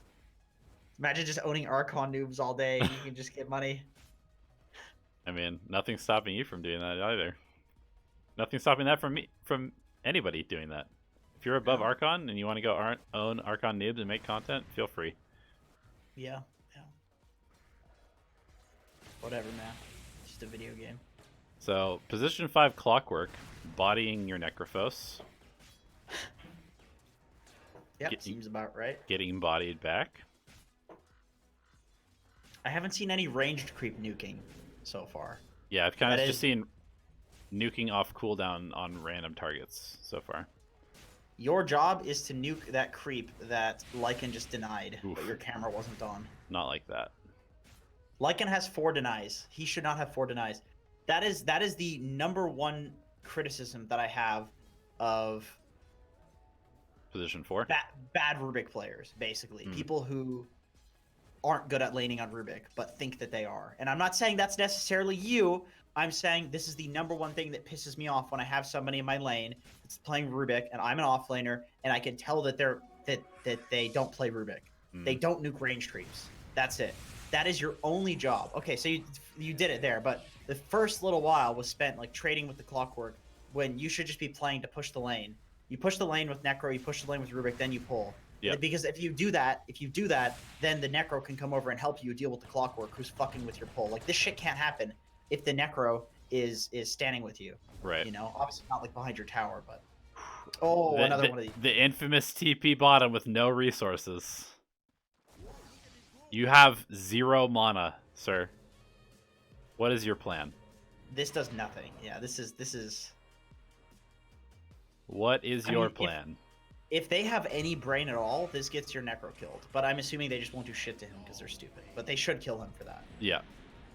Necro should die, or Troll should die for. I guarantee you, if you look top, Clock is just like pulling and shit, like as if it's like a normal lane. He is. Even though he's solo. They should definitely kill the Necro for that. They do eventually. It takes them a long time, but they should have immediately killed him the moment they saw you bot. Yeah. And to be honest, they should have just killed you bottom and dove your Luna because you had no mana. You TP'd bottom with no resources. They were already killing your Witch Doctor. They had 3 heroes there, or 2 heroes that were owning you. They should have just killed you too. You also TP'd out when the lane was pushed towards the enemy tower, and then you went top when it was in the tower and soaked XP from Necro. Yeah. This is 100% griefing. Like, TP bot with no resources when the lane is pushed out. That gets your Necro killed. And then you go top. Finally, the Necro gets this full wave of XP, and he's like, that was worth the sacrifice. And then he has a Rubick standing in trees soaking. Like, that is the opposite. That is the opposite of what you want to do in this game. And I'm not trying to be harsh with you. But it's just reality. It's reality. If I was Necro and I had a Rubick that did this, well, number one, I would tell you not to do that. Like, I would straight up like tell you to leave. And it wouldn't be like BM or griefing to say that, because that's what core should say. Yeah. It's your job as a core to be enabled and carry the game. Yep. So if your support is sitting there soaking, unless you think that they can carry the game, if they soak your X, which it doesn't even make any sense, because the support could be stacking, and you're literally getting more gold and XP off of the map that way. It's not like you get more XP if multiple people are in the range. It's not like kills. Yeah. Like, the XP is literally split in 2, straight up. Yeah. So all you're doing is taking away from the Necro's game to make your game better, when you could be making the entire game better by stacking. Then when the Necro is big enough to farm the stacks, you go and soak that lane alone, and you get more experience than what you're doing. So it's this like debate of greed that's not actually really greedy. It's like sacrificing the entire game. It's like short-term versus long-term gains. Not even that long-term. It's like, you know, at 10 or 7 minutes, maybe you'll be lower level. But at 11 minutes, you're going to be way higher level, and your Necro is going to be way higher level. So, yep. Yeah, just never, ever, ever, ever, as an offlane support, stand in the trees and soak. That is the number one thing. The number one thing that differentiates good position 4s from bad position 4s is what you do when the wave is pushed in. Yep. That's it. That is the number. Nothing else matters as much as that. And the baseline is not standing there and soaking. Find something else to do. And that's where you define your own play style. What do you actually do? Do you play defensive, or do you go aggressive and stop them from pulling? But you can't have a play style if you're standing there and soaking, because that's the difference in these supports, is what they do in those moments. Yep. Okay, so I just want to take a quick look at this game from like a macro perspective. As a Rubick, you said that you think that he needs to be the initiator, which I agree with. Do you just go Brown Boots Blink? Do you go Aether Lens? Do you go Force Staff? Aether Blink is pretty good, I think. Aether Blink, even though there's a clock. I guess you have plenty of people who could buy Force, but Force against clock is pretty good. Fuck, Force sucks, man. That's such a shitty item now. Yeah, it really is. It's mostly just like a self-save item. Yeah. 850 for enemies. I mean, I guess you can force the clock out of the cogs. True. Force Aether? Aether Force? Somebody said, wow, this is divine. And you would be surprised how many supports do this. And this is why so many people think they can play support, but they actually don't. And they're just mechanically skilled at a hero. Yep. Nusham has hammered this into me so many times that he thinks that if you literally just don't soak XP under tower, he legitimately believes this. This is a fucking major player, and he genuinely believes that if you just don't soak XP when you're under tower like that, and you do something else, you are a 7K laning support. That's it. That's all you have to do, and you lane like a 7K player. Seriously, that's how. Like, you literally just need to follow the flow chart when the lane is under that tower, and you are better than a 7K player in terms of laning. That is how few people actually do anything when that's happening. It is shocking. So I don't blame you for standing and soaking, because so many people do it, but it's so easy to fix. Yep. Yep. All right, we got Ugachaka Juggernaut. What is Clockwork's win rate? I'm curious. I feel like the nerf to Force is really good for him. 53%, 53.7 as one of the more picked heroes. That's really high. I have a very low win rate on Clockwork, and I'm not totally sure why. It's not the easiest hero, honestly. Yeah. Bane is a 58% win rate. Yeah, it's bananas. Fuck that hero. I hate that hero so much. Naga has a high win rate too. There's some real 59%. Fuck you. There's some real schmancer heroes that are popular right now that have very high win rates. DP's looking good. Weaver's looking good. Quap looking good. Ursa, obviously. Broodmother, Jesus Christ. All right. God, we gotta get these tier lists out. I know. Ace. I tried to split push versus their Meepo, but we ended up losing anyway. Could you give me some tips on the laning phase and also what my game plan should have been? Sure. I like your starting build. Looks pretty good. Going to the rune about right when it spawns. Also pretty good.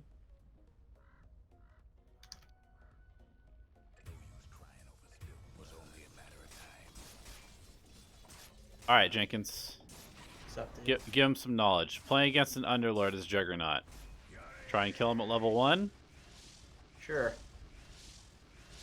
You have a Bat Rider. This is the hardest lane possible for an Underlord. Good lord. He's literally playing against 2 hard counters. Did he lose this? Ugachaka? Yeah, he got Meepo'd. Oh, boy. You need a Battle Fury versus Meepo, 100%. Otherwise, your Omni Slash is going to be worthless. Oh. Wow. I don't know how they won this. Underlord is going to do literally nothing this game. He's already thrown the game in the first 2 minutes. He's jungling. To be fair, Earthshaker's been disconnected this whole time, so it's been a solo Underlord when he should have had support, but still.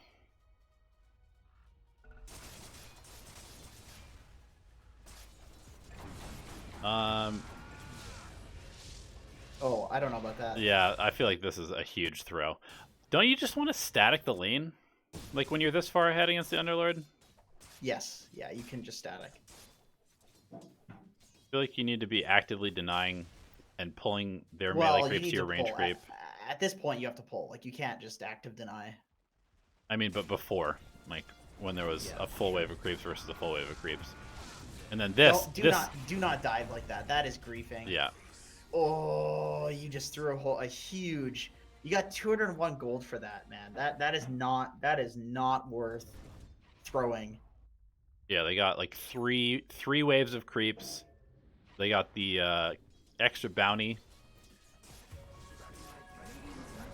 The wave equilibrium is fucked. You don't have any support. Keep in mind. That is straight up just like kill obsession. You just gotta not obsess over kills. Like, it's. I have the same problem, and every time I just play a lane to like, just objective, reasonable standards, I just win so many games. Yeah. Where it's like, okay, I spawn on this guy, he's low HP, but he's entered into his tower, and this is no longer safe for me, so I back off. And then the Underlord sits there like, what the fuck am I supposed to do? I'm a 10% HP Underlord now. Guess I'm gonna go walk back to base. And it's honestly worse than dying a lot of the time. Yep. So I agree. Just fight every instinct in your body that's telling you to go for these stupid dives. I am telling you, it will improve your gameplay by so much. It's 1,000 MMR fix for sure. Yeah, it's like a hard. 2000 MMR fix. It's hard. Don't get me wrong. It's hard because everything in your body is like, I'm gonna fuck this guy up. But Dire's middle tower don't do it. Just can be consistent. Just be consistent. It's like the only way here we that go works. again. Here we go The only way again. that works is if they're idiots. Like they should have TP'd everybody to stop you from doing that dive, but they didn't. Yeah, the that's Earthshaker actually a did very too. good point. In about 1000 MMR, you will immediately die if you do that. Yes, they will punish you, and you're never gonna come back. And here we go again, man. You're just tanking tower, trading kills. Like, why? As a carry, especially, your entire purpose is to get consistently huge. Yep. You are playing like you're a mid trying to outskill somebody in a 1v1. Yep. Or an offlaner trying to pressure somebody. Your job is not to pressure. Your job is to be the most farmed hero on the map. Your job is to have a fucking Battle Fury at 11 minutes. And you're playing like a mid laner. And then you go top and Continue to play like a mid laner. that's not your job. Yeah, I also think that going defusal. You left a winning lane. That's a problem. You left a lane that they can just leave you solo down here, and Bat can go do exactly what you just did, except better. And you can destroy the Earthshaker and Underlord solo. You don't need Bat down here. Bat can't play. I mean, Bat maybe could play down here also, but why the fuck would you do that? Jugg can free farm, get a Battle Fury, solo carry versus the Meepo, who like clearly caused you some problems in this game. So you definitely wanna do that. You definitely want to go with that option. Let your back go roam. You can look how easy this is. You didn't need to go. If you're in a losing lane or you don't want to be bot anyway, I would say yes, that's a good rotation. You don't want to just sit bot in a losing lane. But you're Jugg, Nakes, Naga, these heroes sit in a safe lane and just defend the tower, kill anybody that comes, like that guy. Yep. Also, I think that going defusal Manta this game is just giving up, basically. I feel like it's just you're itemizing to kill the Wraith King, I guess, in the mid game, but he's not really the carry. Like he's the carry, but he's not really the carry because this guy's the carry. Oh my god, he's going Blade Mail too. This is like the ultra easiest game for you too. You could have the earliest Battle Fury because of how easy your lane was and how it's 2 counters versus an Underlord. Like I really think the play in this game is to just get huge and have so many items that Meepo, Wraith King, they don't matter. Yep. Yeah, I mean if you have like Battle Fury into do you go S and Y this game? Probably because stats resistance is pretty good. Okay, and just tankiness. Either way, I mean, Manta's also good. But definitely Battle Fury into some stat item into probably... Butterfly into... I think Diffusal's fine. Like, I think you can go for, like, Battle Fury, Yasha, Diffusal, Butterfly. I don't know. Just whatever items. You just have, like, 6 items, you know? Yeah. Satanic, whatever. Eggs. I don't know how good the new eggs is. Eggs is definitely just a luxury item. Is it bad? It doesn't give you very much damage, but it gives you the ability to go invulnerable every 10 seconds, which is pretty nuts. That's pretty cool. You can get like 3 slashes off from it, but you're invulnerable and it's a 10-second cooldown, which seems ridiculous. Oh, I do like Mom. I do like Mom on Jugg. I really like Mom, actually. Like, Mom Battle Fury, Mom. Yeah. I think if you Omni Slash the Meepo, then press Mask of Madness, I think he dies 100%. Yeah.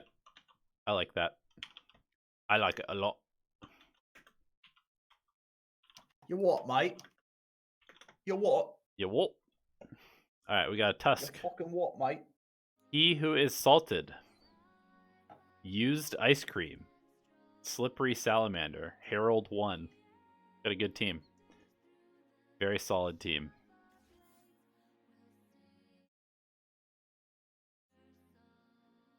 And what does Tusk say, sir? Who is this? What? What day? Chris- Who's president? The Chris Cav? Laning and early game is what he wants to look at. Dazzle is an immortal rank 1550 Smurf and was calling a lot of aggressive shots. Was our play for first blood and overall aggression in the laning stage smart? I know the game was a stomp, but will this hyper-aggressive playstyle work? And did he win? Probably. The Dazzle kept saying people are trash in Legend and have no idea how to lane, and pressuring works super well. Is that true? Oh, they stopped this game. Also, if all Immortals are like this Dazzle, you guys are toxic as hell. Well, Well, they aren't. I mean, for one, this guy's smurfing in Legend, so Yeah. obviously he has a small dick. his name is Harold 1, and he's flaming people who are actually 3,000 MMR below him. So Yeah. seems Dude, like imagine going to like a local like hockey game as like a professional player and just like flaming them for being fucking trash. You're just like flaming like lawyers and like businessmen and stuff for just like playing hockey for fun. And it's like, dude, you guys are so fucking bad. Like, how do you actually control the puck like that? Like, you're not even playing around your fucking forward power spike. Like, I shot the puck up. That was a breakaway. Like, that was such a power spike you missed. You guys are so fucking trash in this game. I'm fucking feeding my own net. feeding What is my wrong? own net. What is seriously wrong with people? You have to have such a small dick to do this. Well, we're not watching. We're watching Tusk. Okay. Oh, the Dazzle was the person. Was the Smurf, yeah.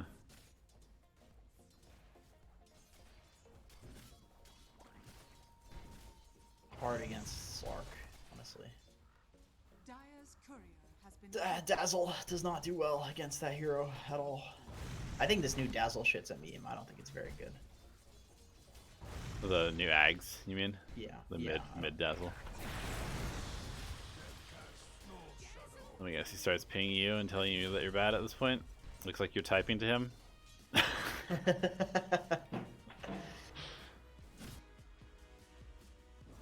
You're very good at recognizing these little things happening in a game, because we all are, because we all do it.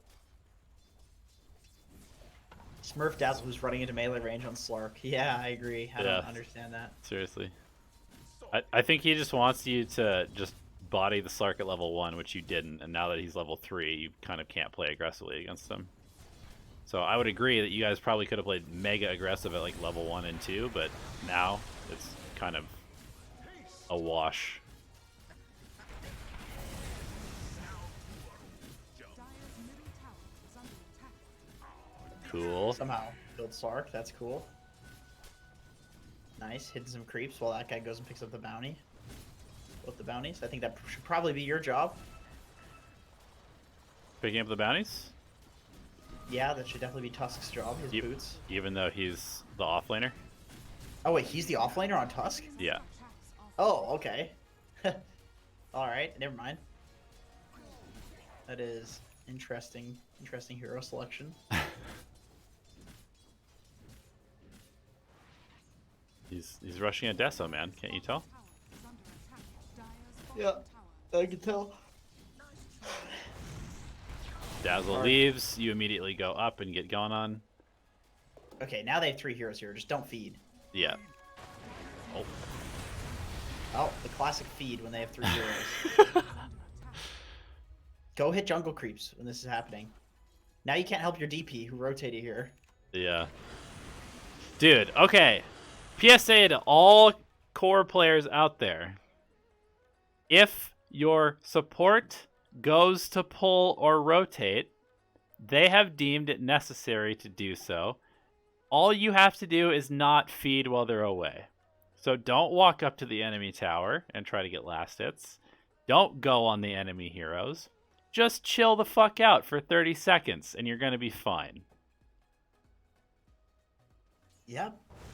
That's all you got to do. Yep. Couldn't agree more. Stop feed. Stupid chorus. Alright. They punish you trying to steal their outpost. Good play by them. TP to top. I feel like if you're going for this like one punch build on Tusk, isn't phase boots just better? Yes. Yes, it is. Also, I do want to say, I feel like this, I mean, if you're not trying to win, that's fine. And if you're just trying to like play some strat and see how it works, go for it. But if you're trying to win this game and you're going one punch on Tusk, I feel like it's just building into more damage when your other two cores are Death Prophet Ursa. Like, I've never met anybody that looks at Death Prophet Ursa and it's like, oh, these heroes don't do enough damage. Physical damage, nonetheless. No less. I love how you preface that with, if you're not trying to win, I understand. I mean, if you don't care, you don't care, but I don't try to win every game. Sometimes I'm just trying to see if something's good. Yeah. But in this game, if you literally just build like pipe, I mean, hey, you can go for like a mix. You can get like Vlad's Solar. Those are items that like let you right click, but then you can actually protect your guys who do infinity damage already. Yeah, I agree. I really like Vlad's Solar actually this game. That sounds super good. Pipe is fantastic. Yep. Just heal your team.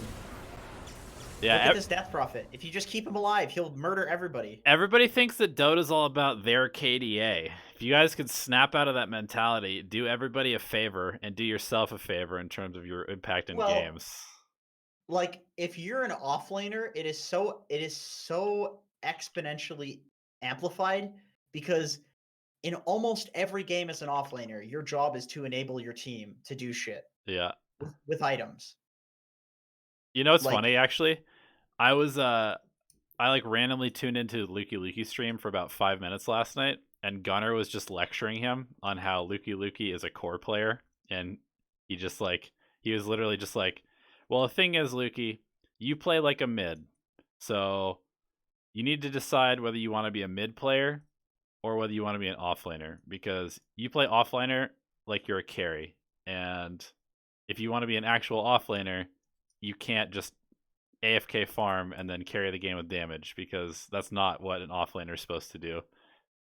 You're literally that's just stealing carry role for somebody else. Except you're doing this shitty aggro lane and carrying with a hero who's shittier than carries at carrying. Yeah. So there's a reason that these roles exist, and you could maybe make an argument that, oh, carry should play in the off lane, carry should be this way or that way. You're still a carry. Yeah. You're still arguing for your role being a carry, so be a fucking carry. And that's kind of how I see this one, is that you're playing a mid Tusk or like a carry Tusk. This is not an offlane Tusk. Yeah. Where's the utility? I mean, it's fun to play shit like this. Like I said, if you just don't care, I can't fault you for that. I'm not gonna lie to you here. I play Pudge still. Right. Probably the worst hero in Dota. If I cared, I wouldn't play Pudge. Yeah, you got to still have fun for sure. But I assume because you submitted this as a replay, like you're trying to get better at the game, and taking what you just did into other games is not going to have very good results. All right, we got a Lifestealer replay from Jastraga. Lifestealer. I know the level 2 rage was game losing, but what else? I often struggle a lot. I don't know why I'm reading it so like unpassionately. Newscaster. Yeah, like I'm like making Jastraga sound like an asshole. He's a nice guy. Here, let me do it better. Because I was just do it very dramatically, like you literally ruined your life by doing this. I want to see tears. Well, if I ruined my life, I'd be doing it like really apathetically, which is like roughly the same thing. I'd be kind of like Lifestealer. I know the level 2 rage was really game losing, but I mean, what else? Like, what else is there? I know I struggle a lot in lane, but please just analyze the laning stage. I just kind of gave up. Like, I gave up on life. You know, like, dude, I'm getting all emotional over here. Really? Oh man. Oh my god. Lick your tears. Need a minute. What was that? Oh, I didn't say anything.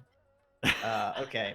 Level 2 rage, but what else? I often struggle a lot in the lane, analyze only the laning stage, and I kind of gave up.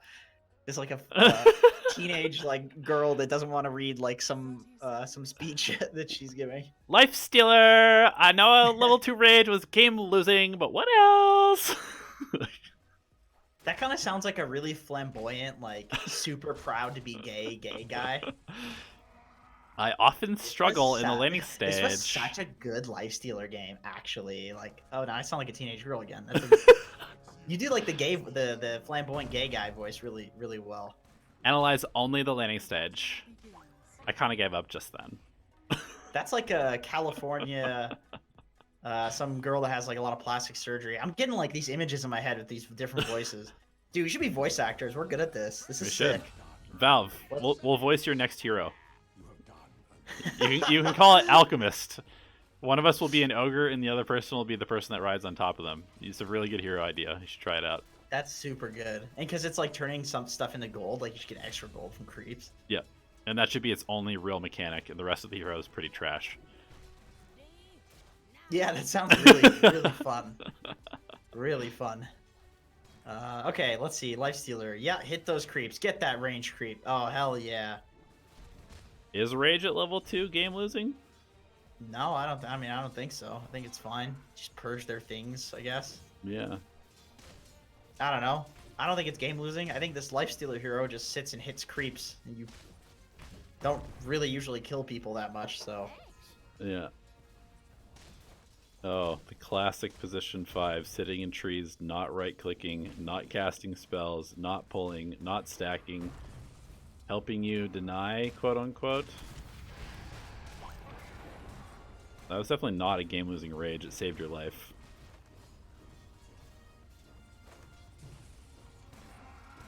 I almost even feel like going 2-3 is the build on this hero. Yeah, I guess you could get open wounds if you felt like you really needed to heal, but other than that, I kind of feel like it's just too much mana for you to ever use. I mean, if you're just playing to farm, Yeah. like... That was bizarre.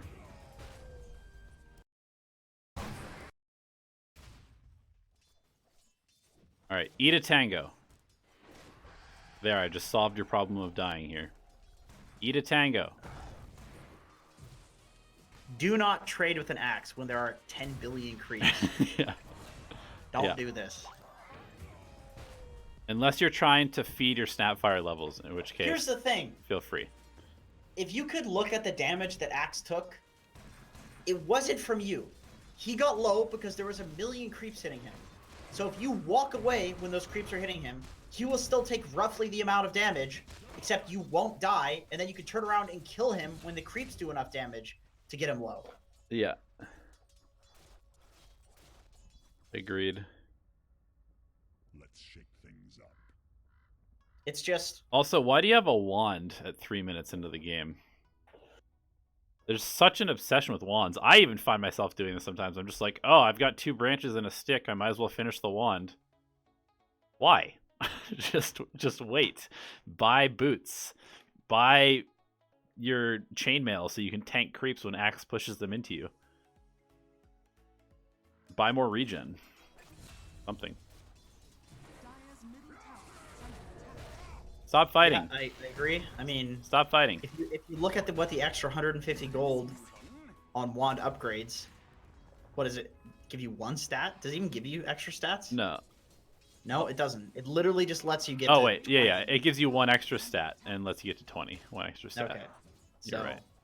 that doesn't do shit, basically. Good stuff. Paying 150 gold for 1 iron branch. I've got a suggestion. You want 1 extra stat? Buy an extra iron branch. How about that? 50 gold instead of 150. Do that. Iron branches are garbage, man. Whatever, man. You're garbage. Come on! You asked for it. Your attitude. I don't know. I would say if you're gonna do this oof shit, you start with it. It's like about pressuring the lane really early with this item. Yeah. Dire's middle tower I'm seeing some Less people problems move. arising here very soon because you just sent out boots and no regen. You've got 300 gold. You have no regen left. It's nighttime. Your Snapfire is going to leave you very soon. You have no ward. under attack. Is this At- pre 7.25? Actually, that's a good question. You're going to run into some issues here very, very quickly as you find. Y'all need to stop trying to kill him. Yeah. Like you're in a harass lane, not a burst kill them lane. You don't have Sand King Lina. You're fucking Snapfire Lifestealer. You're not even in a harass lane. They're in a harass lane, and you're in a sustain lane because you're Lifestealer. You want to just hit creeps. with Lifestealer is not a kill hero. Repeat after me. Lifestealer is not a kill hero. Repeat after me. Oh wait. Thank you. Sorry. Okay. I mean, let's see. Yeah, you guys got bodied because you kept trying to kill heroes that don't care if you're killing them, and then you were a carry who had no items, and they had 2 free farming heroes in their SS and their Drow. Maelstrom, Sanj. That's definitely not going to carry the game. You need to be fucking huge this game if you have a chance. If you want to have a chance of winning. Was this a mid Sand King? Oh Jesus! It is. All right, I'm done. But I can push the wave, guys. I sandstorm, and then Storm has to stand in my sandstorm. But his name is Oh, Storm. he's walking out of my sandstorm. What the hell? And you left a remnant in So the sandstorm, so now I actually can't walk up to get the creeps because I don't want to take damage. It's really good. Super good. All right, Barty. Bounty Hunter, position 4.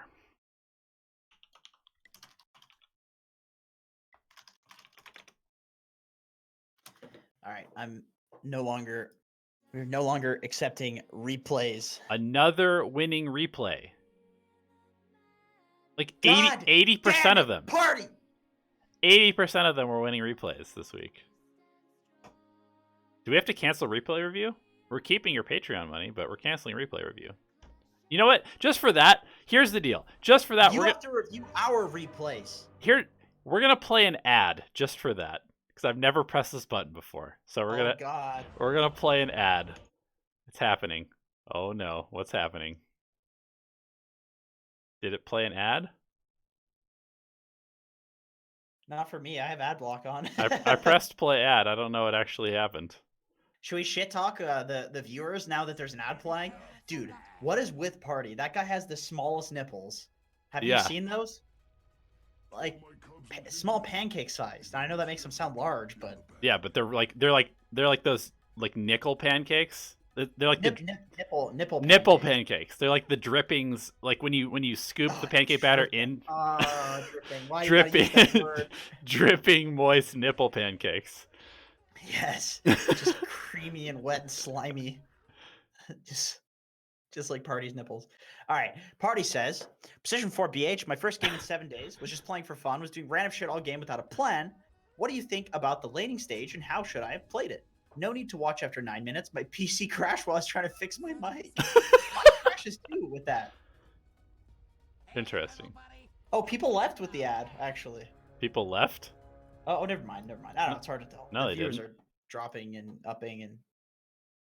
Nah, man. They supported us with their ad block. How much? I want to see how much money we got for that. That's what I'm curious. I've never pressed it before. I want to know whether we actually make money from playing ads. Because if we do, dude, that would be great if we did. If it was actually like significant amount, that'd be. Hey man, if it was like $10 an hour, playing like an ad or two, no fucking way it is though. Ads are like. We probably just made like 40 cents or something like that for 200 concurrent viewers watching an ad. I would be shocked if we made that much money. 40 cents? Yes, I would be shocked. That seems like a lot. This is the only channel I have whitelisted for my ad block. Thank you. That's great. I appreciate that. I wonder if that actually has a significant impact on how much money your channel makes, is if you ask people to whitelist on ad block. I feel like so few people do it that it probably doesn't make a huge difference, like a measurable difference that it would pay for you pissing people off by asking all the time. Yeah. All right, I've got a suggestion for you, Party. Don't play this lane. Snapfire Ursa against a Phoenix Bounty Hunter. Wow, you're so lucky he didn't just slam you there. He just point blank missed. Just go cut the wave. This is man, you've 10 armor almost. Just go cut. This is unplayable. But I can't Janata them. It's so easy to cut on BH actually. But I can't Janata them for 6 gold. It's 12 gold. It's worth it. That's huge. Getting cucked in lane for the entire laning stage for 12 gold about 6 times. Dude, no ad played. Do we need to try it again? We'll try it again after this. This will be the last replay, and then we'll try the ad again. So if you guys want to stick around for the end, that'd be cool. But you don't have to.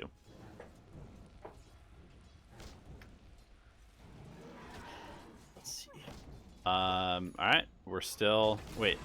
Oh yeah, you're playing position 4. I forgot. But yeah, still, you go cut the wave. You definitely go cut the wave. That's even more so. You don't Yeah. have to be in the lane for anything. Yeah. You're a 300 move speed hero. You definitely go cut. I don't see how you ever really lane on BH. I feel like you probably just cut in like 90% of games anyway. Yeah, unless you're against like a weak laner, and you have a strong position 4 with you, and you're playing off lane, then you can lane. But if you're a position 4 BH, I think you just cut. God, pause for BH is so griefing. Like I you do agree. So little. I have a lot of games on this hero, and I think it's unplayable as a position 4. I feel like as an offlaner, it's probably not that bad. Yeah, I like it as an offlaner. Maybe as a carry with the new Ags. God, I really want to play that Spear Breaker build. It's so much fun. It playing is that hero. fun. It is so fun moving around the map. 1,300 movement speed. Yeah, it's very cool. So just a whole lot of nothing happening in this lane, from what I can tell. Your Phoenix is doing well by himself. It's not because of you, no offense.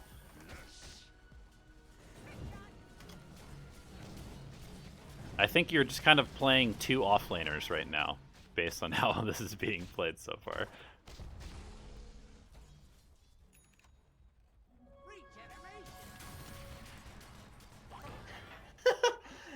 Oh, it's just hitting. You're just hitting for gold, you fucker. That's all you care about. I know it is. This is such a meme. Oh, that was a bold play. All right, Lion saving the day. Nice. You are giving your guy solo XP, which is good. Is he, though? Because he's just been kind of in the lane with him a lot of the time. Oh, I mean, you're spending a little bit of time to the right there, which is better than, like, Yeah. soaking the entire time. Okay, I like that rotation.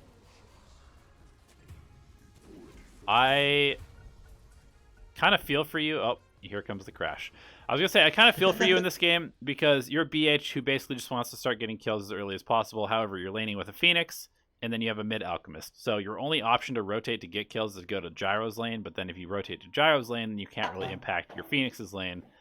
So you got to just get your Phoenix a lead, and then I guess just go to Gyro's lane and try and get kills, but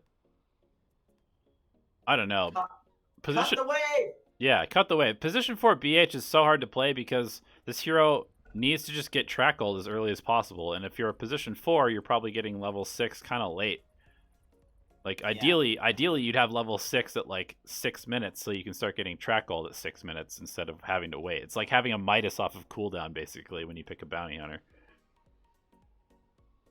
My thought is Phoenix can play Ursa, and I'm good versus Snap. Yeah, I mean, it's fine, but it's like not it's not bad. It's just I would say it's not like exactly optimal. Like I prefer to be like denying them waves and stuff. Yeah. And then play the lane when you can actually like kill them, because I think you can if you have a bit of levels. Like you guys can actually kill them and win the lane. Yeah, if you're denying them a wave every couple waves by pulling the lane in between towers, I think that's great. And getting the equilibrium far up so you can go do other stuff like rotate. Yeah. Like go stack for your Alchemist, man. You're right next to the triangle. Even Alk actually, even Alk. So going stacking is Alk Gyro, like very nice. Definitely go stack for them. Okay, cool. Well, that's the last replay. Wait. Right. We got another one? Two new patrons. Okay. So we'll give those a gander. All right, cool. I posted them in there. Well, Jenkins posts those because I haven't seen them yet. Oh, I just need to scroll down. But while he does that, we're gonna play an ad because we want to see whether this works. Thank you guys. Slorkle posted one too. He said just watch 2 minutes, the first 2 minutes, and tell me if leaving my Monkey King solo bot was game losing. He came back. All right. I pressed play ad again. Oh, it says playing an ad. Cool. Nice. All right. Sorry, viewers. That'll be the last ad. All right, they can't hear me probably. Wait, let me see. I want to see if we made any money from that. Let's see. Analytics, chat rate, average watch time, playbacks. How do I see money? I feel like. Oh wait. Oh fuck! I pressed play ad. I thought clicking that would show me. Oh man, I thought clicking that would show me the how much money you get for an ad, because it's just a dollar sign. It doesn't say anything on it. It's just a dollar sign. Oh, it's so funny. I didn't mean to press that. A lot of people say there's no ad. How come- What the fuck? I want ad. How come clicking analytics doesn't show me how much ad money we're getting? I don't know. Stream health, stream settings. We might be able to see it after. All right, let's pound these out and then we can look into our analytics afterwards. Yeah, but after that's stupid. I want to see during. You're I wanna stupid. Yeah. Sorry. Yeah. That was not nice. Well, I mean, you just you hit the bullet on its head, as they say. They say that. Just play some ads at the end of your videos. We do have ads. Our whole channel is monetized. All of our videos have ads at the beginning of them. Okay, so we're looking at Chunky Oatmeal. He was Puck, or she. I've recently started playing Puck because I like his playstyle. Could I get some tips on laning, but mostly rotations and fighting? Be hard on advice, spare no feelings. Thanks. Side note, we had a Pudge griefer. Well, let me tell you, picking Pudge in general is griefing, which frustrated me, but I mainly want tips on my gameplay. Okay. Cool. It's like I'm gonna get another Diet Pepsi. I'm running out of here. This is why ads need to work, man. I drink so much fucking Diet Pepsi. Oh, it will be ads after the video posts? Interesting. So you're saying in the VOD it'll... Interesting. We're new at YouTube, guys, so we don't really know what's going on. Not totally sure.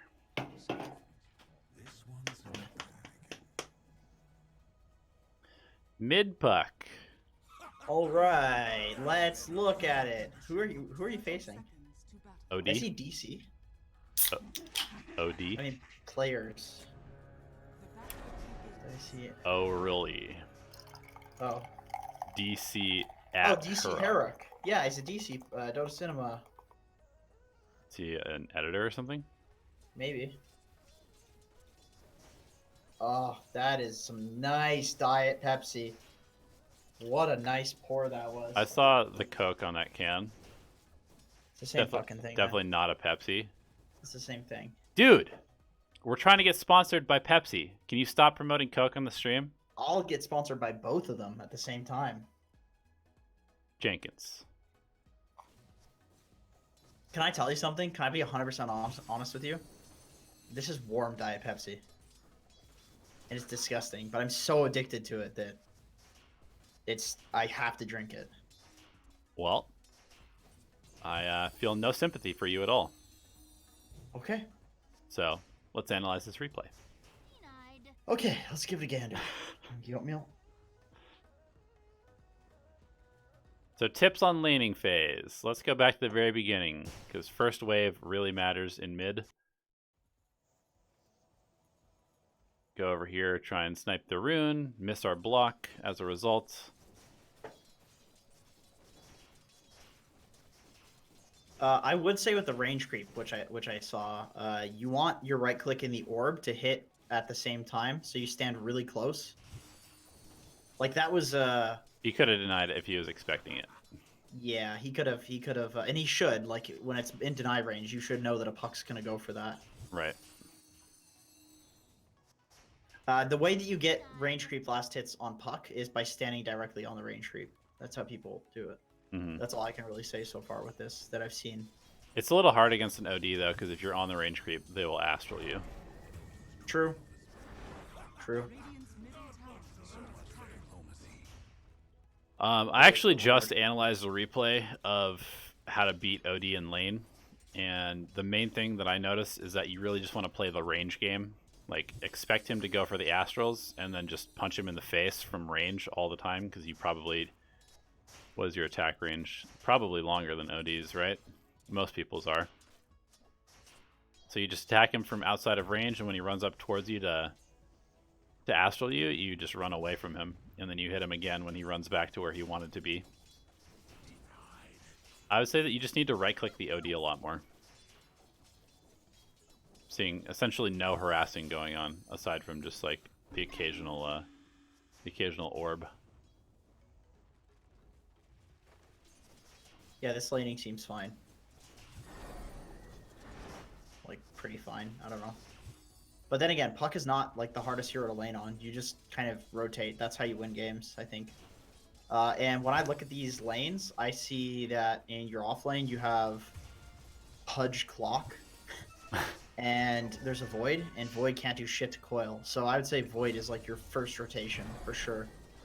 Bot, you have Monkey Witch Doctor, which I guess there's a little bit of kill threat there, but Monkey should already be beating The Mars. Yeah. And Void is going to be doing fine top, so killing Void is like, that's the golden goose kill. I mean, having somebody rotate to kill the OD is the biggest kill, but Void is like the second biggest. Yeah. You definitely don't stay here when you pick up runes. Okay, so yeah, if you want some improvement on your rotations, I would say going to the Void is definitely the play. Like, you're just shutting down heroes that are already shut down here. Right. And Void is just free farming creeps. He's literally the most farmed in the game. He's actually the golden goose hero. Yep. And also, when it comes to these rotations, especially with an arcane rune, you can just use a TP for it, because like, they should have vision. I mean, they do actually have vision of you down there. They just placed a ward.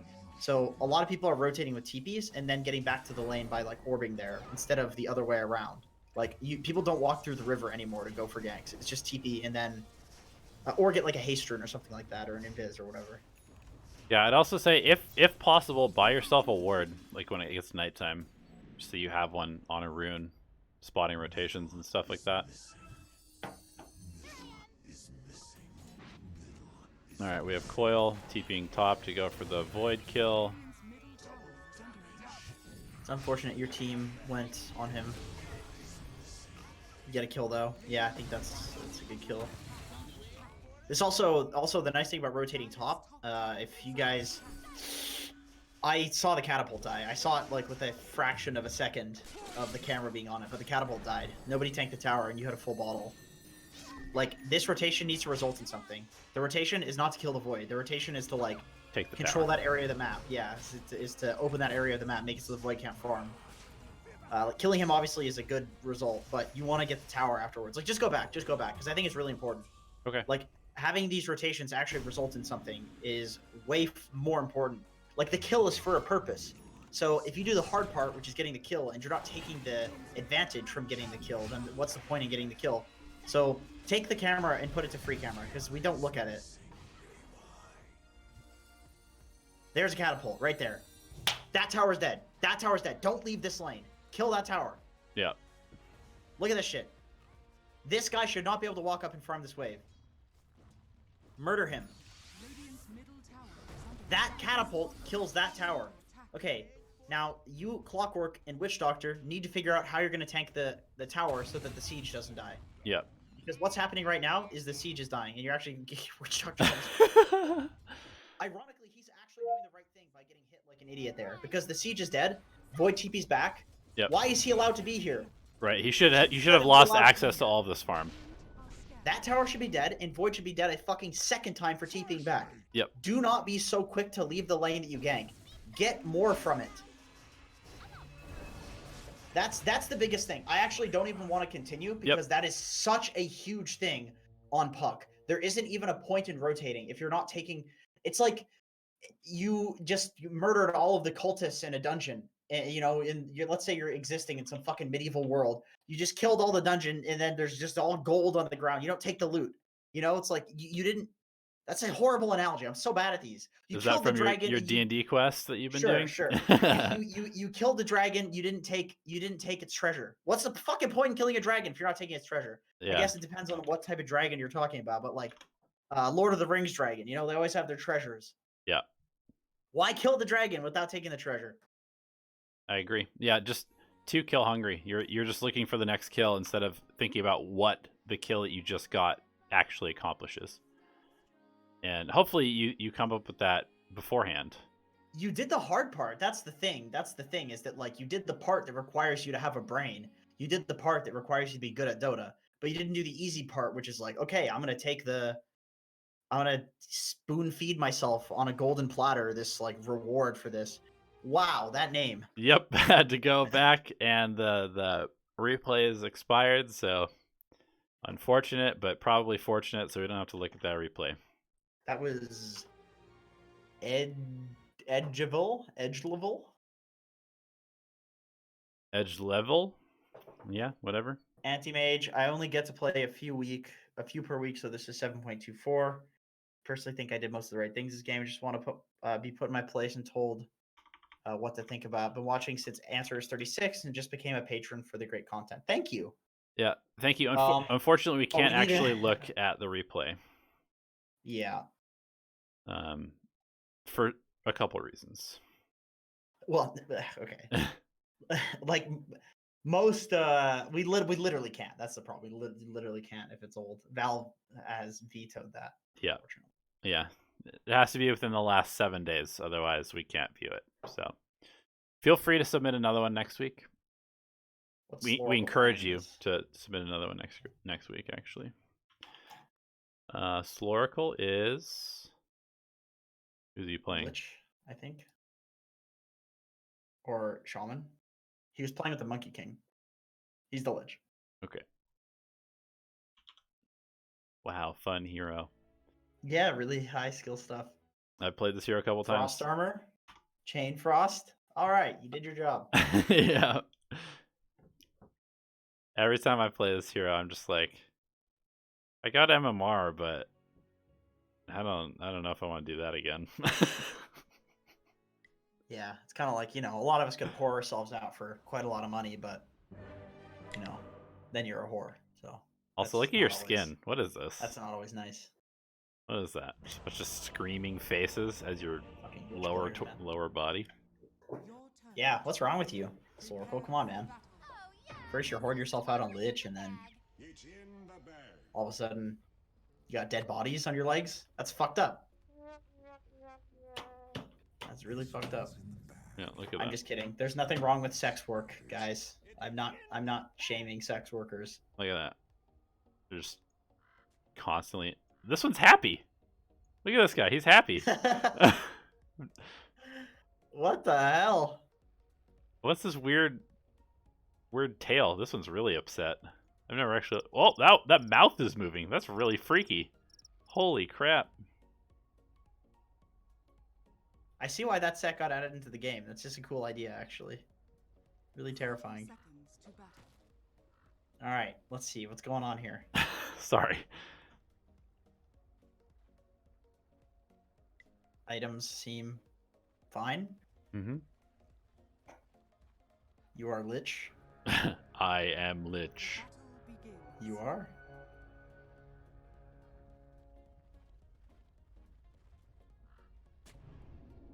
Timbersaw. Oh. Hooray.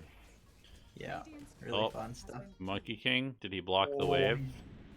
He's doing the cutting, which is definitely the play versus Monkey King. Monkey King's just pushing the wave. Which, I mean, at this point, who gives a shit? Right. Oh, Timber's so you just cutting go anyway. top immediately. I don't hate that, actually. No, I don't hate it either. The only issue with doing this is that sometimes you're just entering into a lane where they don't even need you anyway, Yeah. and you're not actually going to apply any more pressure. And that's Right. kind of how I feel about this one, is that you're soaking. Yeah. If you had like another stun to add to this lane, maybe, but as a Lich, it's just like, okay, I would more almost harass and go rather. in IO. Just go blast the Wind Ranger mid. I was gonna say I would rather you actually just go blast the Wind Ranger mid, maybe play to like snipe couriers. You can obviously pull bot too. Top tower is under attack. Or you can go harass the jungling Beastmaster, because there's a jungle Beastmaster on the other Oh team. yeah, that's a good idea. That's a really good idea. You should definitely do that. You should 100% do that. Just go jungle with him. Yeah. Because this is really committing to, even if you get kills on them, it gives you such little XP because you're splitting it 3 ways. And I think you're, dude, this guy is free. This guy's 100% free. So yeah, okay, basically, I really like the idea of just ditching Monkey King and letting him solo and get solo XP, but I think there's better shit you can be doing rather than aggro tri-laning. Aggro tri-laning is insanely risky, and just because aggro tri-laning is bad doesn't mean you can't come here for a second and try to get a kill, but then get out, like leave. This Sand King doesn't even want the Shadow Shaman to be soaking, let alone a fucking Lich as well. Yep. You know? Like, these kills can happen with a rotation, too. Right. You know, you could spend all of your time in the jungle. You could spend all of your time in the jungle messing with the Beastmaster, and then come to the lane, try and get a kill, go back to the jungle, mess with the Beastmaster. Like, who cares if you're level 2 at 8 minutes on Lich? Yeah, yeah. It doesn't matter. Anyway, this is literally all he wanted to talk about, so... Yeah. We already kind of covered it. But yeah, I like the idea. I just think that the follow-through needs to be a little different. The execution needs to be different. Yep. I mean, you get some kills. It ends up working out, but a lot of games, this will end up screwing you over for sure. And also, whenever you're leaving a lane like that, you want to leave a safe lane ward. Yep. Whenever you just ditch. Yep. 100%. 100%. Even if it's early in the game, I don't care if you have to soak XP to do it. You have to do it. Because otherwise, this Wind Ranger is going to rotate one time and your monkey's dead. Yep. Yep, I agree. Sweet. Okay. All right, That's guys. it. If we missed you because your replay was not downloadable or something like that, please let us know on the next one, and we'll get to you ASAP. We'll get to you first. Sorry, but it's, you know, just Valve things. So. Ad, give me now. Somebody was saying that pressing the play ad button just puts like an ad marker in the VOD. So that might be what's happening. Really? Maybe. What the? Yo, YouTube's gotta work on their system. Let me go to our thing in an incognito tab just so I can see.